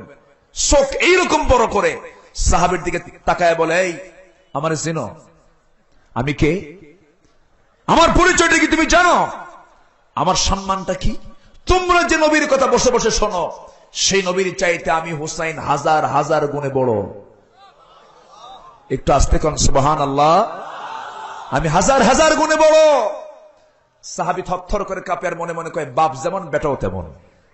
বাপটাকে বলেন, বাপটাকে? বাপও কম না। একটু বাপের কথা পরে বলি, আগে বেটার কথা বলি। হুসাইন রাদিয়াল্লাহু তাআলা এই কথা বলেই তার মধ্যে একটা ত্রাস সৃষ্টি করলেন। সাহাবী থরথর করে কাঁপে আর কয়, তুই যা, রাস্তা ক্লিয়ার। ভিতরে ঢুকে নবীর সামনে দাঁড়ায় আছেন মোশান নিয়া, ভাবসাবি আলাদা, মুখে কোনো হাসি নাই, মানে ভাব গম্ভীর নিয়ে দাঁড়ানো হোসেন রাদিয়াল্লাহু তাআলা আনহু। রাসূল বলছেন, না না, তোমার চেহারা এমন করে দিল কে? তুমি এমন করছো কেন? কি হয়েছে তোমার, বলো। কে? না না, আমার মন আজকে এর চেয়ে বেশি ভালো হবে না। আচ্ছা না, তুমি বলো তো, তুমি বড় না আমি বড়? রাসূল বলেন, আমি তো বড়, আমি তোমার নানা। কে? না, তুমি ছোট, আমি বড়। সুবহানাল্লাহ বলবেন না? সাহাবা কেরাম অপলক চিত্তে, অপলক নয়নে তাকিয়ে আছে। রাসূল বললেন, তুমি আমার চেয়ে বড় হলো কেমনে? আমি তো তোমার নানা হই। কে? না, আমি তোমার চেয়ে বড়। বুঝায় দেবো একটা একটা করে। শর্ত হলো, তোমার সাহাবীরা আমার সঙ্গে খুব বেয়াদবি করে, ওদেরকে ডাক দাও, ওদের সামনে কিছু বোঝাপড়া করি। জোরে কোন সুবহানাল্লাহ। সবাইকে ডাক দিলেন। সবাইকে ডাক দেওয়ার পর হোসেন বলছেন, না না, আপনি একটু শুয়ে পড়েন। রাসূল শুয়ে পড়লেন মসজিদে নববীর ভিতরে। আমার নবীজি শুয়ে পড়ার পরে হোসেন রাদিয়াল্লাহু আনহু নবীজির বুকের উপরে বসে বলছেন, না না, আমি আপনাকে আজকে বেশি প্রশ্ন করব না, বিরক্ত করব না। আমি তোমাকে মাত্র 3টা প্রশ্ন করতে চাই। না না, কি প্রশ্ন করবি বল? এবার বলছেন, না না, আপনি বলেন তো দেখি, আপনার আব্বার নামটা কি? এবার তিনি বলছেন, আমার আব্বার নাম হলো আব্দুল্লাহ। বাড়ি তার কোথায়? মক্কায়। কোন বংশ? কুরাইশ বংশ। এবার হোসেন বলছেন, না না, আপনার বাবার নাম আব্দুল্লাহ, মক্কার মানুষ, কুরাইশ বংশের মানুষ, এতটুকুই তার পরিচয়, শেষ। কিন্তু ও নানা, তুমি কি জানো না আমার আব্বার পরিচয়টা কি? আমার আব্বার বাড়িও মক্কায়, কুরাইশ বংশের মানুষ, কিন্তু আমার আব্বার সম্মান হলো, আল্লাহ পাক তাকে আসাদুল্লাহিল গালিব করে দুনিয়ার সমস্ত কাফের বেঈমানদের জন্য সিংহ করে পাঠালেন। আমার গর্বিত পিতা সে আলী। আমার আব্বাকে এক পাল্লায় দেন, আপনার আব্বাকে এক পাল্লায় দিয়ে দেন। আল্লাহর কসম করে বলি, না না, আমার আব্বার ওজনটা আপনার আব্বার ওজনের চাইতে বেশি ভারী হয়ে যায়। একটু আস্তে কোন সুবহানাল্লাহ, আরো জোরে সুবহানাল্লাহ। আমার নবীজি মুস্কি মুস্কি হাসেন আর বলছেন, না না, কি প্রশ্ন করবি বল? নাম্বার 2 প্রশ্ন, না না, আপনি বলেন তো আপনার আম্মার নামটা কি? আপনার মার নামটা কি? আমেনা। বাড়ি কোথায়? মদিনায়। এতটুকুই তার পরিচয়, শেষ। কিন্তু না না, আমার মাটাকে আপনি তো অবশ্যই জানেন। আমার মাকে আল্লাহ রাব্বুল আলামিন এমন সম্মান দিয়েছেন, দুনিয়ার সমস্ত মুমিনা নারী যাদেরকে আল্লাহ পাক জান্নাত দিবেন, সেই জান্নাতের সমস্ত মুমিনা নারীদের সর্দারিনী খাতুনে জান্নাত মা ফাতিমা, সেই আম্মা, আমার সে আম্মাকে এক পাল্লায় দিয়ে দেন, আপনার আম্মা আমেনাকে এক পাল্লায় দিয়ে দেন। আল্লাহর কসম করে বলি, না না, আপনার মা আমেনার চাইতে আমার মা ফাতিমার ওজনটা বেশি ভারী হয়ে যাবে। আমার নবীজি হাসেন আর চোখের কোনা বেয়ে বেয়ে টপ টপ করে পানি পড়ে। আমার নবীজি কাঁদতেছেন, আমার নবীজি কাঁদেন আর বলছেন, না না রে, আর কি প্রশ্ন করবি বল? এবার বলছেন, না না, আপনি বলেন তো আপনার নানার নামটা কি? রাসূলকে এবার সোজা ধরে ফেললেন। রাসূল বলছেন, না না রে, আমার নানার নাম হলো ওহাব জোহরি। বাড়ি তার কোথায়? বাড়ি তার মদিনায়। কি করতেন? একজন ব্যবসায়ী মানুষ। এতটুকুই তার পরিচয়, শেষ। নানা, ও নানা, তুমি কি জানো আমার নানার পরিচয়টা কি? সাহাবীদের ভিতরে কান্নার রোল পড়ে গেছে। সাহাবায়ে কেরাম আল্লাহু আকবার বলে বলে অস্থির হয়ে যাচ্ছে। আমার নবীর বুকের উপরে বসে আমার নবীজির প্রিয় নাতি হুসেন বলছেন, না না, আমার নানার পরিচয়টা হলো আল্লাহ পাক যাকে দুনিয়ার সমস্ত পয়গম্বরদের নেতা বানিয়েছেন, যার সম্মান আল্লাহ তাআলা তার পরিধান করেছেন, আল্লাহ হচ্ছেন রাব্বুল আলামিন। আমার নানা হচ্ছেন রাহমাতুল লিল আলামিন। আমার নানা হলেন সর্বকালের সর্বযুগের সর্বশ্রেষ্ঠ মহামানব, যার সম্মান আল্লাহর পরে আখিরে জামানার পয়গম্বর জনাবে মুহাম্মদ রাসূলুল্লাহ সাল্লাল্লাহু আলাইহি ওয়াসাল্লাম। আমার নানাকে এক পাল্লায় দেন, আপনার নানাকে এক পাল্লায় দেন, আপনি বলেন কার ওজনটা ভারী হয়ে যাবে? আমার নবীজি কাঁদতে কাঁদতে হুসাইনকে কোলের মধ্যে জড়ায়া ধরে কপালে, গালে, গলায়, গন্ডদেশে, পিঠে, হাতে সব দিকে চুমুতে চুমুতে ভরাইয়া দিয়ে বললেন, নানা রে, আজকে সত্যি সত্যি আমি তোর কাছে বিশ্বনবী হওয়ার পরও হেরে গেলাম। জোরে কোন সুবহানাল্লাহ। সেই চরিত্রের কি প্রয়োজন আছে? আজকে সেই চরিত্র কি প্রয়োজন আছে? বইয়ের কাছে গেছেন, আদর্শ স্বামী হয়ে গেছেন। প্রেম কাকে বলে রাসূল শিখিয়েছেন মুহাম্মদ সাল্লাল্লাহু আলাইহি ওয়াসাল্লাম। আয়েশা সিদ্দিকা রাদিয়াল্লাহু তাআলা আনহা উহুদ যুদ্ধে নবীর সঙ্গে গিয়েছেন একসাথে। যুদ্ধ চলতেছিল, যুদ্ধের ভিতরেই রাসূল বললেন রাতের বেলা, আয়েশা তোমাকে সময় দিতে পারি না, চলো আজকে একটু দৌড়ের পাল্লা দেই। হযরত আয়েশা বলেন, রাসূল আমাকে যখন বলেন আমি প্রিপারেশন নিলাম, চিকন মানুষ, বয়স কম, দৌড় মারলাম, এক দৌড়ে রাসূলকে হারায়া দিলাম। রাসূলকে হারায়া দেওয়ার পরে আমার নবীজি সেই রাত্রি মুস্কি মুস্কি হাসি মারলেন। কিন্তু অনেকদিন পর একদিন মদিনায় রাসূল বললেন, আয়েশা সেই রাতে দৌড় মেরে আমাকে হারায় দিস, আমি কিন্তু এখনো ভুলি না, আজকে থেকে কে পারে? আমার রাসূল বলেন, চলো দৌড়ের পাল্লা দেই। আমি আয়েশা নবীজির সঙ্গে সেই দিন দিনের বেলা যখন দৌড়ের পাল্লা দিতে নিলাম, দৌড় মেরে পারলাম না। রাসূল এমন জোরে দৌড় মেরেন আমি পিছে পড়ে গেলাম। আমার নবীজি ফাস্ট হয়ে মুখটা ঘুরায় নিয়ে মুস্কি হাসি মেরে বললেন, আয়েশা সেই রাতের পরাজিত হওয়ার জবাব আজকে আমি তোমাকে বিজয়ী হয়ে দিয়ে দিলাম। একটু আস্তে কোন সুবহানাল্লাহ, আরো জোরে সুবহানাল্লাহ। আমার নবীজি দুই স্ত্রীর সামনে বসে আছেন। হঠাৎ করে এক স্ত্রী বলে, হুজুর আপনি আমাকে কম দেন, ওকে বেশি দেন, আপনি আমাকে কম দেন, ওকে বেশি দেন। রাসূল বললেন, শোনো, আমি শুধু স্বামী নই, আমি তোমাদের বিশ্ব নবী, আমি দুজনকে সমান দেই, কিনা আপনি আমাকে কম দেন, না আমি সমান দিই, না আপনি আমাকে কম দেন। মেয়েরা সৃষ্টিগত ভাবে সোজা হাড়ে না বাঁকা হাড়ে? বলেন বলেন বলেন বলেন। খুলিকাত মিন দিলাইন, মেয়েদেরকে সৃষ্টি করা হয়েছে বাঁকা হাড়ে। আমার নবীজি বারবার বলছেন, কিন্তু বারবার তিনি বলছেন না আপনি আমাকে কম দিয়েছেন। রাসূল মনে মনে চিন্তা করলেন, না বলে কোনো লাভ নেই, কারণ এরা হলো সোজা না বাঁকা? হ্যাঁ বলেন, একটু বাঁকা, তবে ফরিদপুরের মেয়েরা খুব সোজা। হ্যাঁ, নারী যার নাম তার একটু বাঁকা ভাব থাকতেই পারে, এটা থাকবেই, এটা স্বাভাবিক।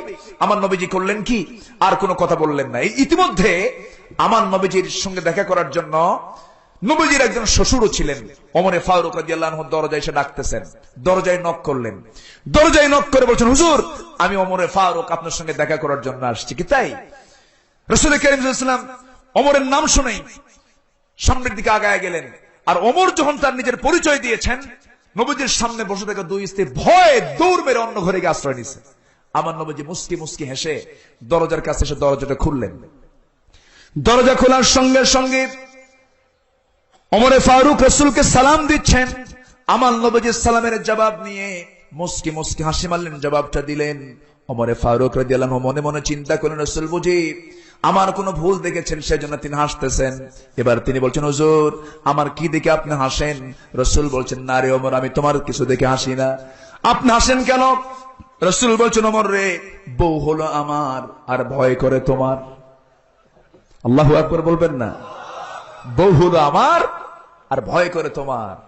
কেন? এতক্ষণ ধরে এত বুঝালাম কেউ বোঝে না, তুমি আসছো, সব পালায় অন্য করে আশ্রয় নিছে। ভিতর থেকে দুজন স্ত্রী একসঙ্গে বলছেন, ইয়া রাসূলুল্লাহ, আপনি হলেন কমল ভদ্র বিনম্র আচরণের, আপনার সঙ্গে আমরা কথা বলে জুত পাই, আরাম পাই। আর ওমর হলো দারুণ কড়ামার্কা মানুষ, খালি হাত আগে চলে। কি আগে চলে? হাত আগে চলে। রাসূল কত মিশুক ছিলেন! আল্লাহু আকবার, জোরে করে আল্লাহু আকবার। অনেক কথা এখনো পড়ে আছে, অনেক কথা। কষ্ট হবে কি আপনাদের? কষ্ট হবে কি? জোরে বলুন ইনশাআল্লাহ, আর জোরে বলুন ইনশাআল্লাহ।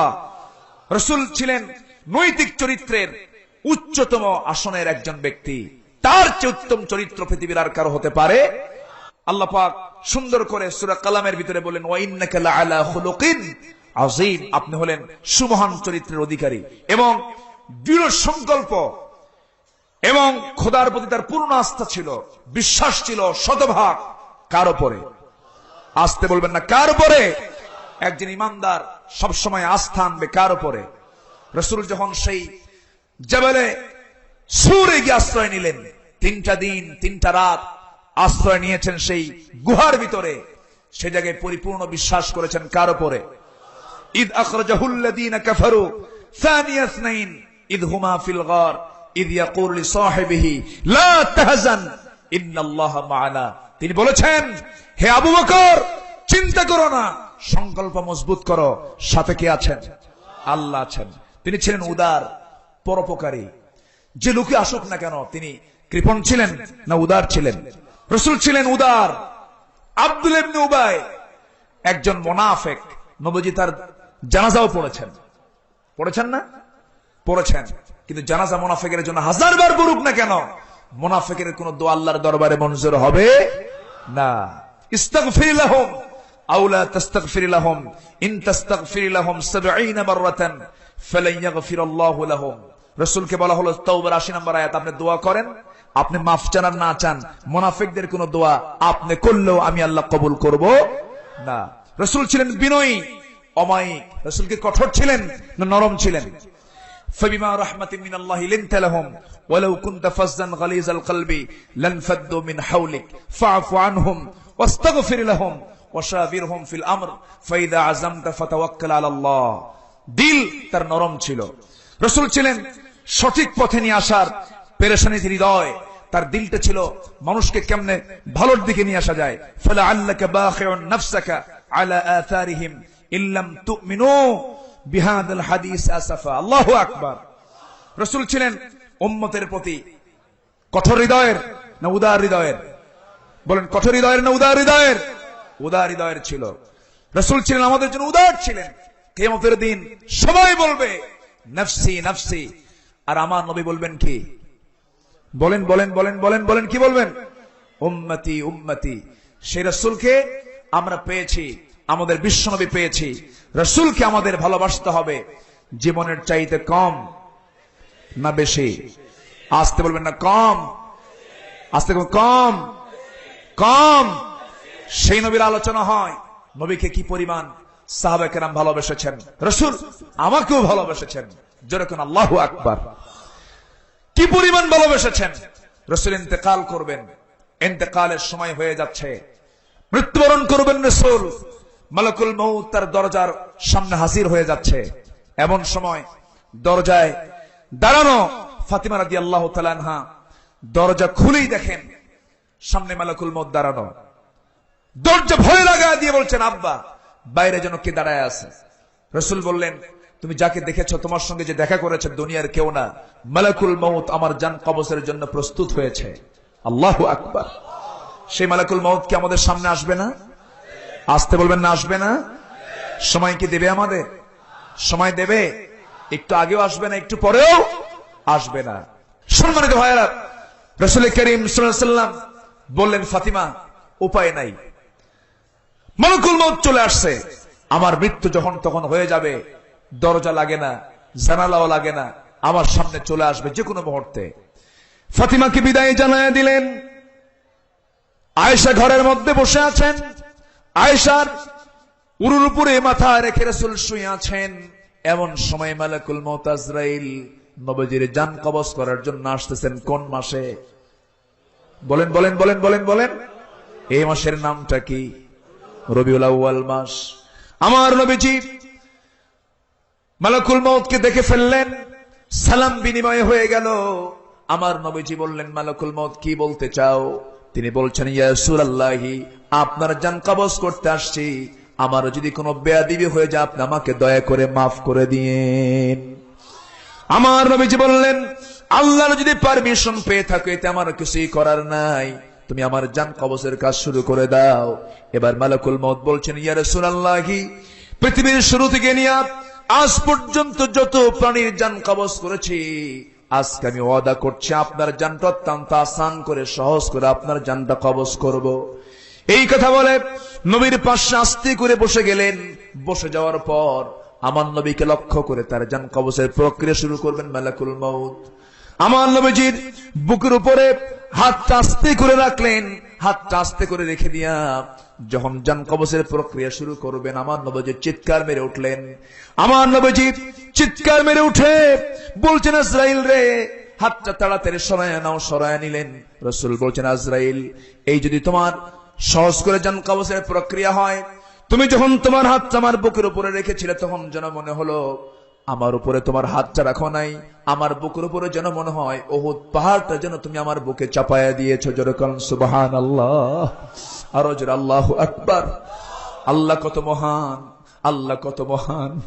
আমার ভাইয়েরা, আমার নবীজি হাতটা সরাইয়া দিলেন। আবার হাতটা যখন রাখা হলো, আমার নবীজি চিৎকার মেলে হাতটা সরাইয়া দিয়ে বলছেন, আজরাইল, এবার যেন মনে হলো গোটা আসমান যেন তুমি আমার বুকে চাপায়া দিয়েছো। আবার হাতটা রাখা হলো তৃতীয়বারের মতো। আমার নবীজি চিৎকার মেরে হাতটা সরাইয়া দিয়ে বললেন, আজরাইল, এবার যেন মনে হলো শুধু উহুদ পাহাড় নয়, আসমান নয়, জমিন নয়, গোটা দুনিয়ার সব সৃষ্টি যেন তুমি আমার বুকে চাপায়া দিয়েছো। ওরে আজরাইল, এই যদি হয় মৃত্যুর যন্ত্রণা, এই যদি হয় মৃত্যুর কষ্ট, সব যন্ত্রণা, সব কষ্টগুলো আমাকে দিয়ে দাও। কিন্তু মৃত্যুর সময় আমার উম্মতরা এত কষ্ট করবে, এত কষ্ট পাবে, আমি তার দিনের নবী মুহাম্মদ হয়ে সইতে পারবো না। জোরে বলুন সুবহানাল্লাহ, আরো জোরে সুবহানাল্লাহ। আমার নবীজি কেঁদেছেন দুনিয়ায়, আমার নবীজি কাঁদতেছেন কবরে, আমার নবীজি অস্থির হয়ে যাবেন হাসরের ময়দানে। সেই নবীজি আমার অবশ্যই প্রাণের চেয়ে প্রিয় হতে হবে, আমাকে ভালোবাসতে হবে জীবনের চাইতে বেশি। কি মোহাম্মদ से वफा तूने तो हम तेरे है, ये है जहां चीज है किया लौह कलम तेरे है। মোহাম্মদ কে যদি ভালোবাসো, ভালোবাসা পাবে আমার লৌহ কলম লুভিবে তোমরা। মাটির পৃথিবী সে কোন ছাড়, দুনিয়াও পাবে, আখিরাতও পেয়ে যাবে। শর্ত হলো জীবনের চাইতে রাসূলকে কম ভালোবাসতে হবে না, বেশি ভালোবাসতে হবে। রাসূলকে জীবন দিয়ে ভালোবাসবেন কারা? কারা কারা ভালোবাসতে চান জীবন দিয়ে? হাত তুলে দেখেন তো। লিল্লাহে তাকবীর, লিল্লাহে তাকবীর।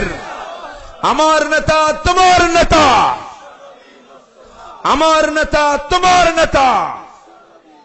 লিল্লাহে তাকবীর। হাত নামান।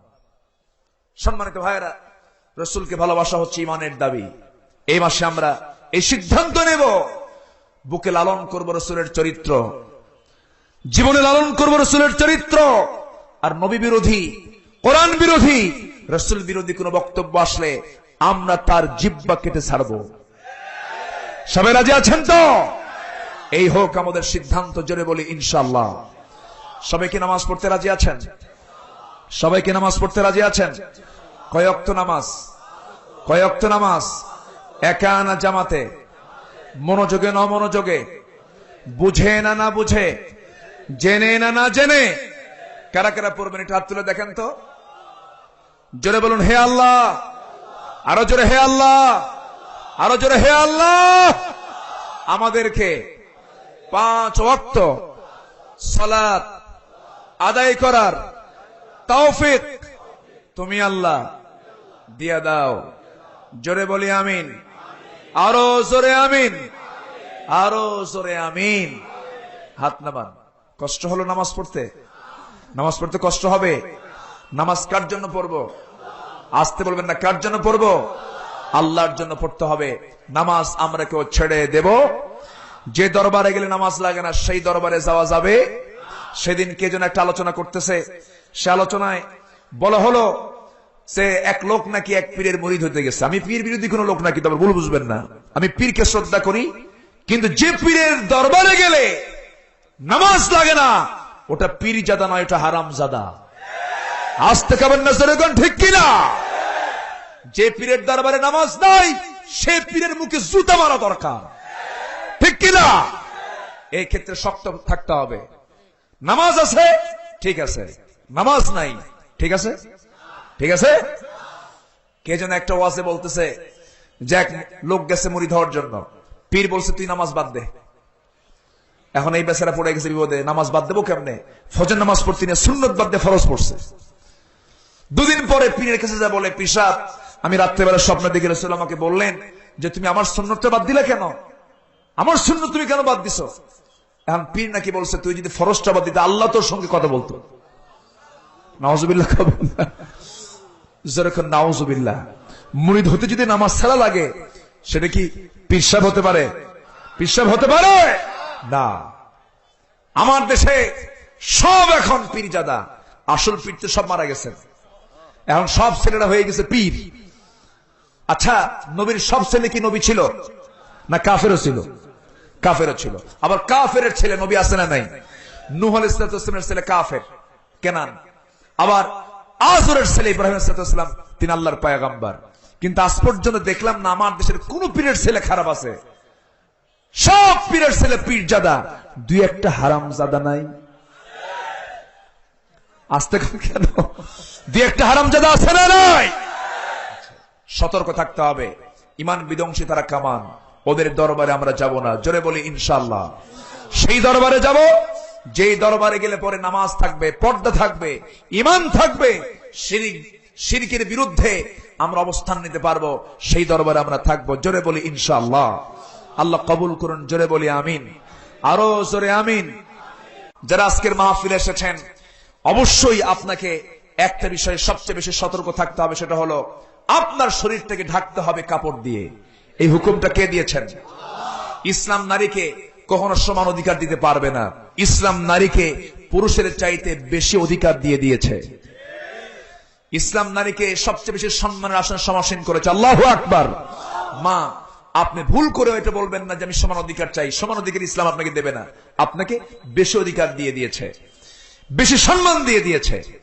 হয়তো প্রশ্ন আসতে পারে, হুজুর আমি আমার বাবার সম্পত্তি 2 বিঘা পাই, আমার ভাই 4 বিঘা পায় কেন? এখানে সমান কই থাকলো?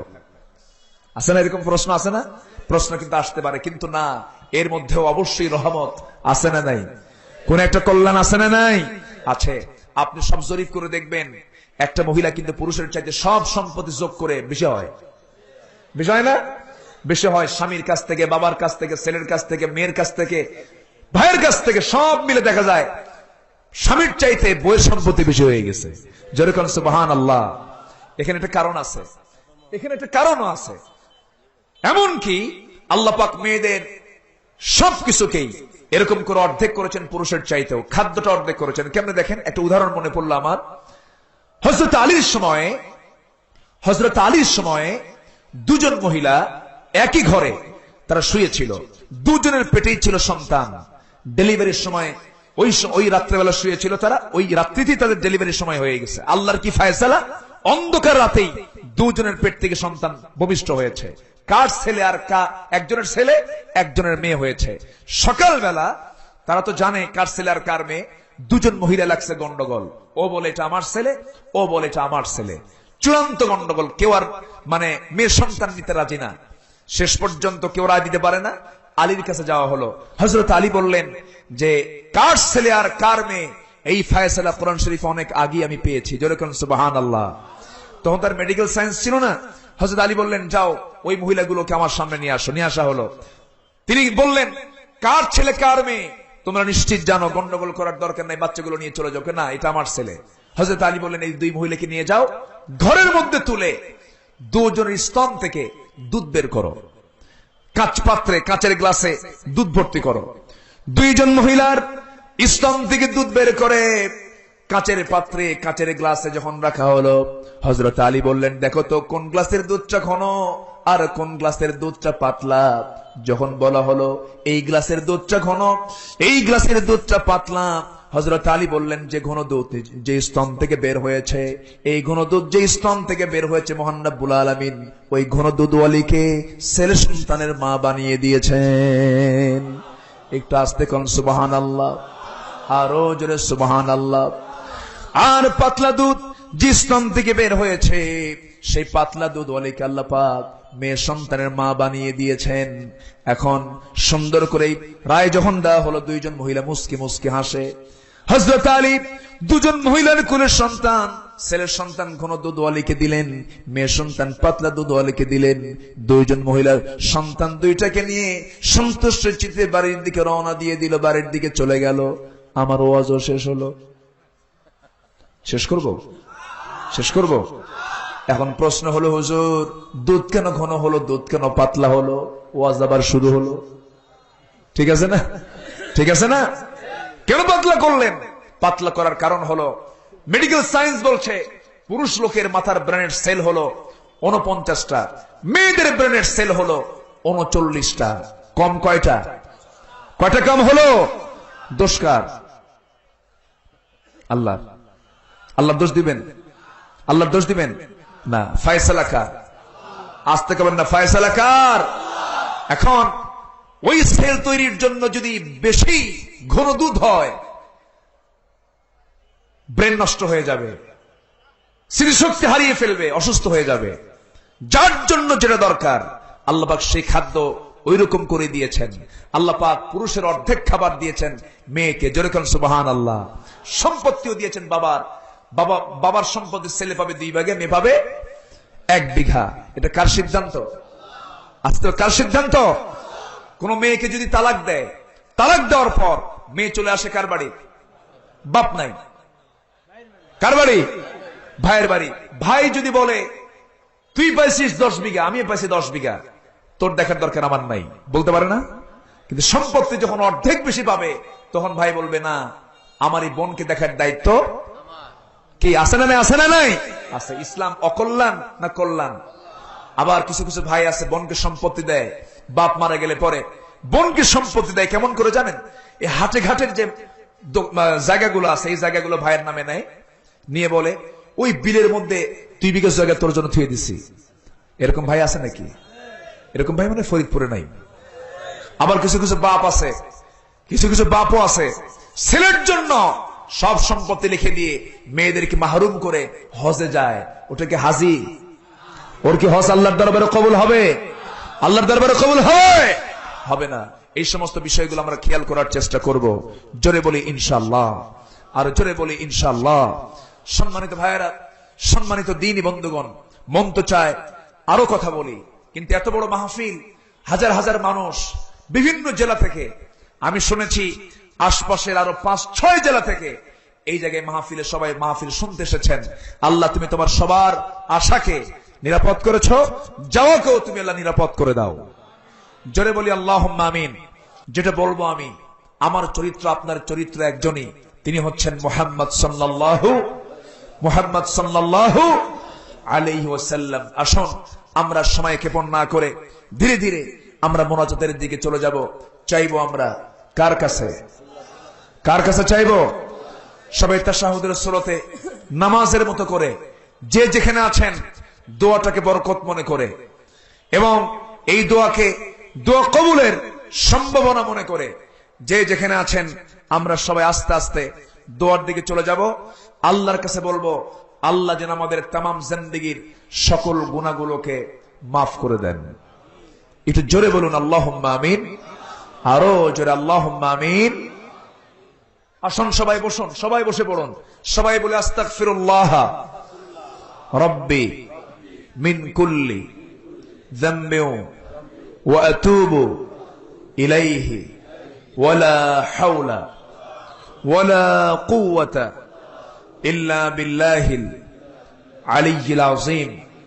জোরে বলুন, হে আল্লাহ, ইয়া রহমান, ইয়া রহিম, আমার জীবনের সগীরা কবীরা, ছোট বড় সকল গুনাহ তুমি আল্লাহ মাফ করে দাও, মাফ করে দাও। জোরে বলুন, ইয়া রাব্বাল আলামিন, ইয়া রাব্বাল আলামিন। আসুন আমরা আল্লাহর কাছে চাই, আল্লাহুম্মা আমিন।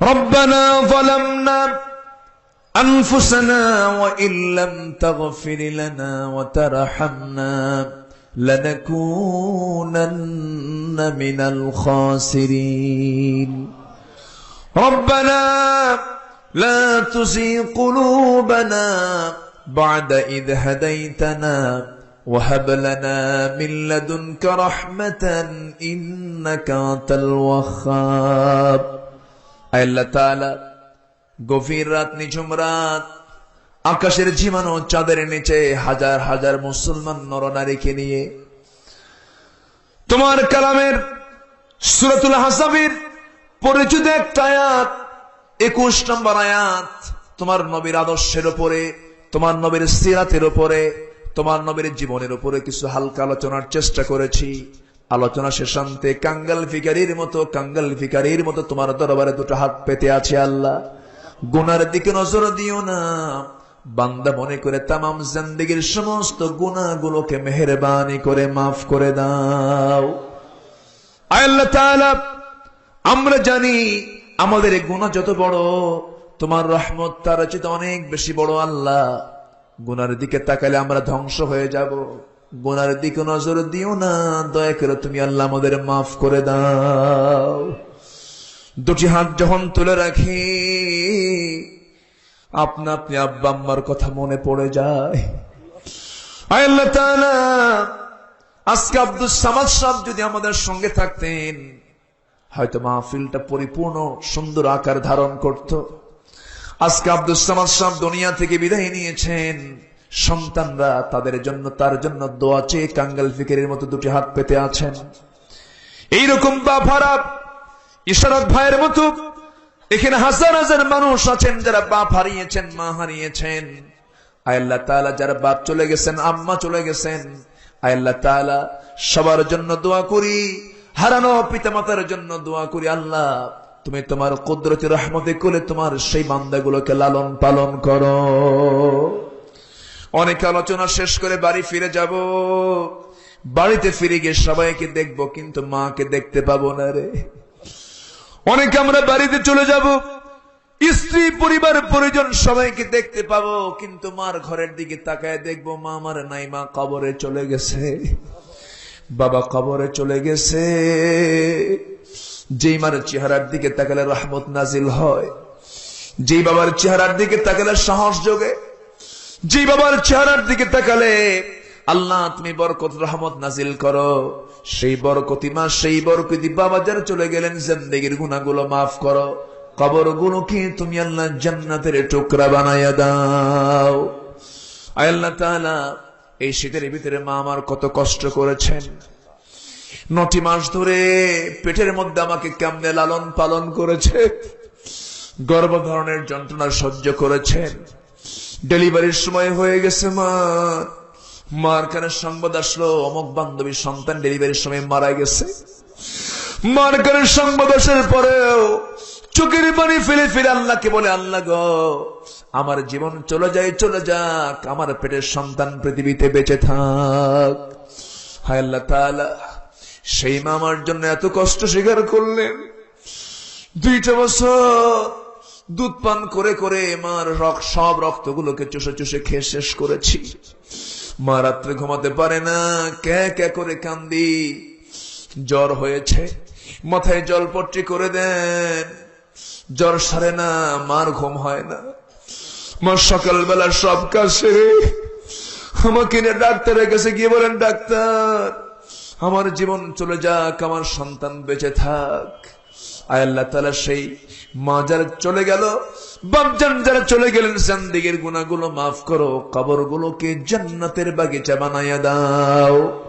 সবাই চক্ষু বন্ধ করে আল্লাহর শেখানো দোয়া পড়ে প্রাণ খুলে বলুন রব্বিরহামহুমা কামা রব্বায়ানি সগীরা রব্বিরহামহুমা কামা রব্বায়ানি সগীরা রব্বিরহামহুমা কামা রব্বায়ানি সগীরা আল্লাহ তাআলা বিশেষ করে এই মাহফিলের আয়োজন যারা করলেন আর শোনার জন্য কষ্ট করে যারা আসলেন, বিনিময়ে কাল কিয়ামতের কঠিন ময়দানে যেদিন পিতা তার পুত্রকে চিনবে না, মা তার সন্তানকে ভুলে যাবে, যেদিন মানুষ কাঁদতে কাঁদতে চোখের পানিগুলো ফুরে যাবে, চোখ থেকে রক্ত বের হওয়া শুরু হয়ে যাবে, সেই কঠিন মুসিবতের দিনে এ মাহফিল আমাদের সবার জন্য নাজাতের মাধ্যম তুমি আল্লাহ বানাইয়া দিও।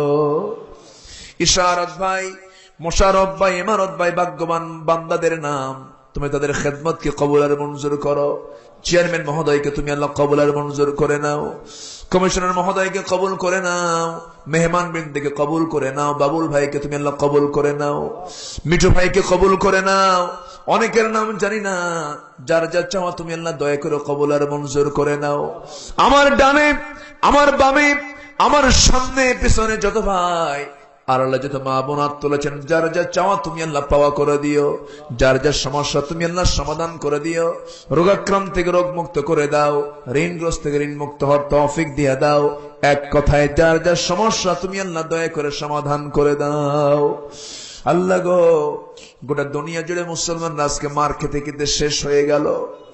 আমার দেশে 8 থেকে 10 লক্ষ রোহিঙ্গারা আশ্রয় নিয়েছে। আল্লাহ তাআলা আমরা তাদেরকে আশ্রয় দিয়েছি। আল্লাহ, তারা এসেছে আমাদের দেশে, পৈতৃক ভিটা সবকিছু ছেড়ে চলে আসছে। আল্লাহ তাআলা গতকালকে যে ছিল কোটিপতি, আজকে সে রাস্তায় হাত পেতে থাকে। আল্লাহ গো, সেই রোহিঙ্গার মুসলমানদের পাশে আজকে কেউ নাই। আল্লাহ, অনেক মাদেরকে বৌদ্ধরা ধরে জব করে দুধগুলো কেটে তারা ফুটবল বানাচ্ছে, স্তন কেটে ফুটবল বানায়, বাচ্চাদের মাথা কেটে ফুটবল বানায়। আল্লাহ তাআলা তোমার গায়েবী মদদ নাজিল করো। আল্লাহ তাআলা সমস্ত জুলুম থেকে মুসলমানদেরকে তুমি আল্লাহ হেফাজত করো।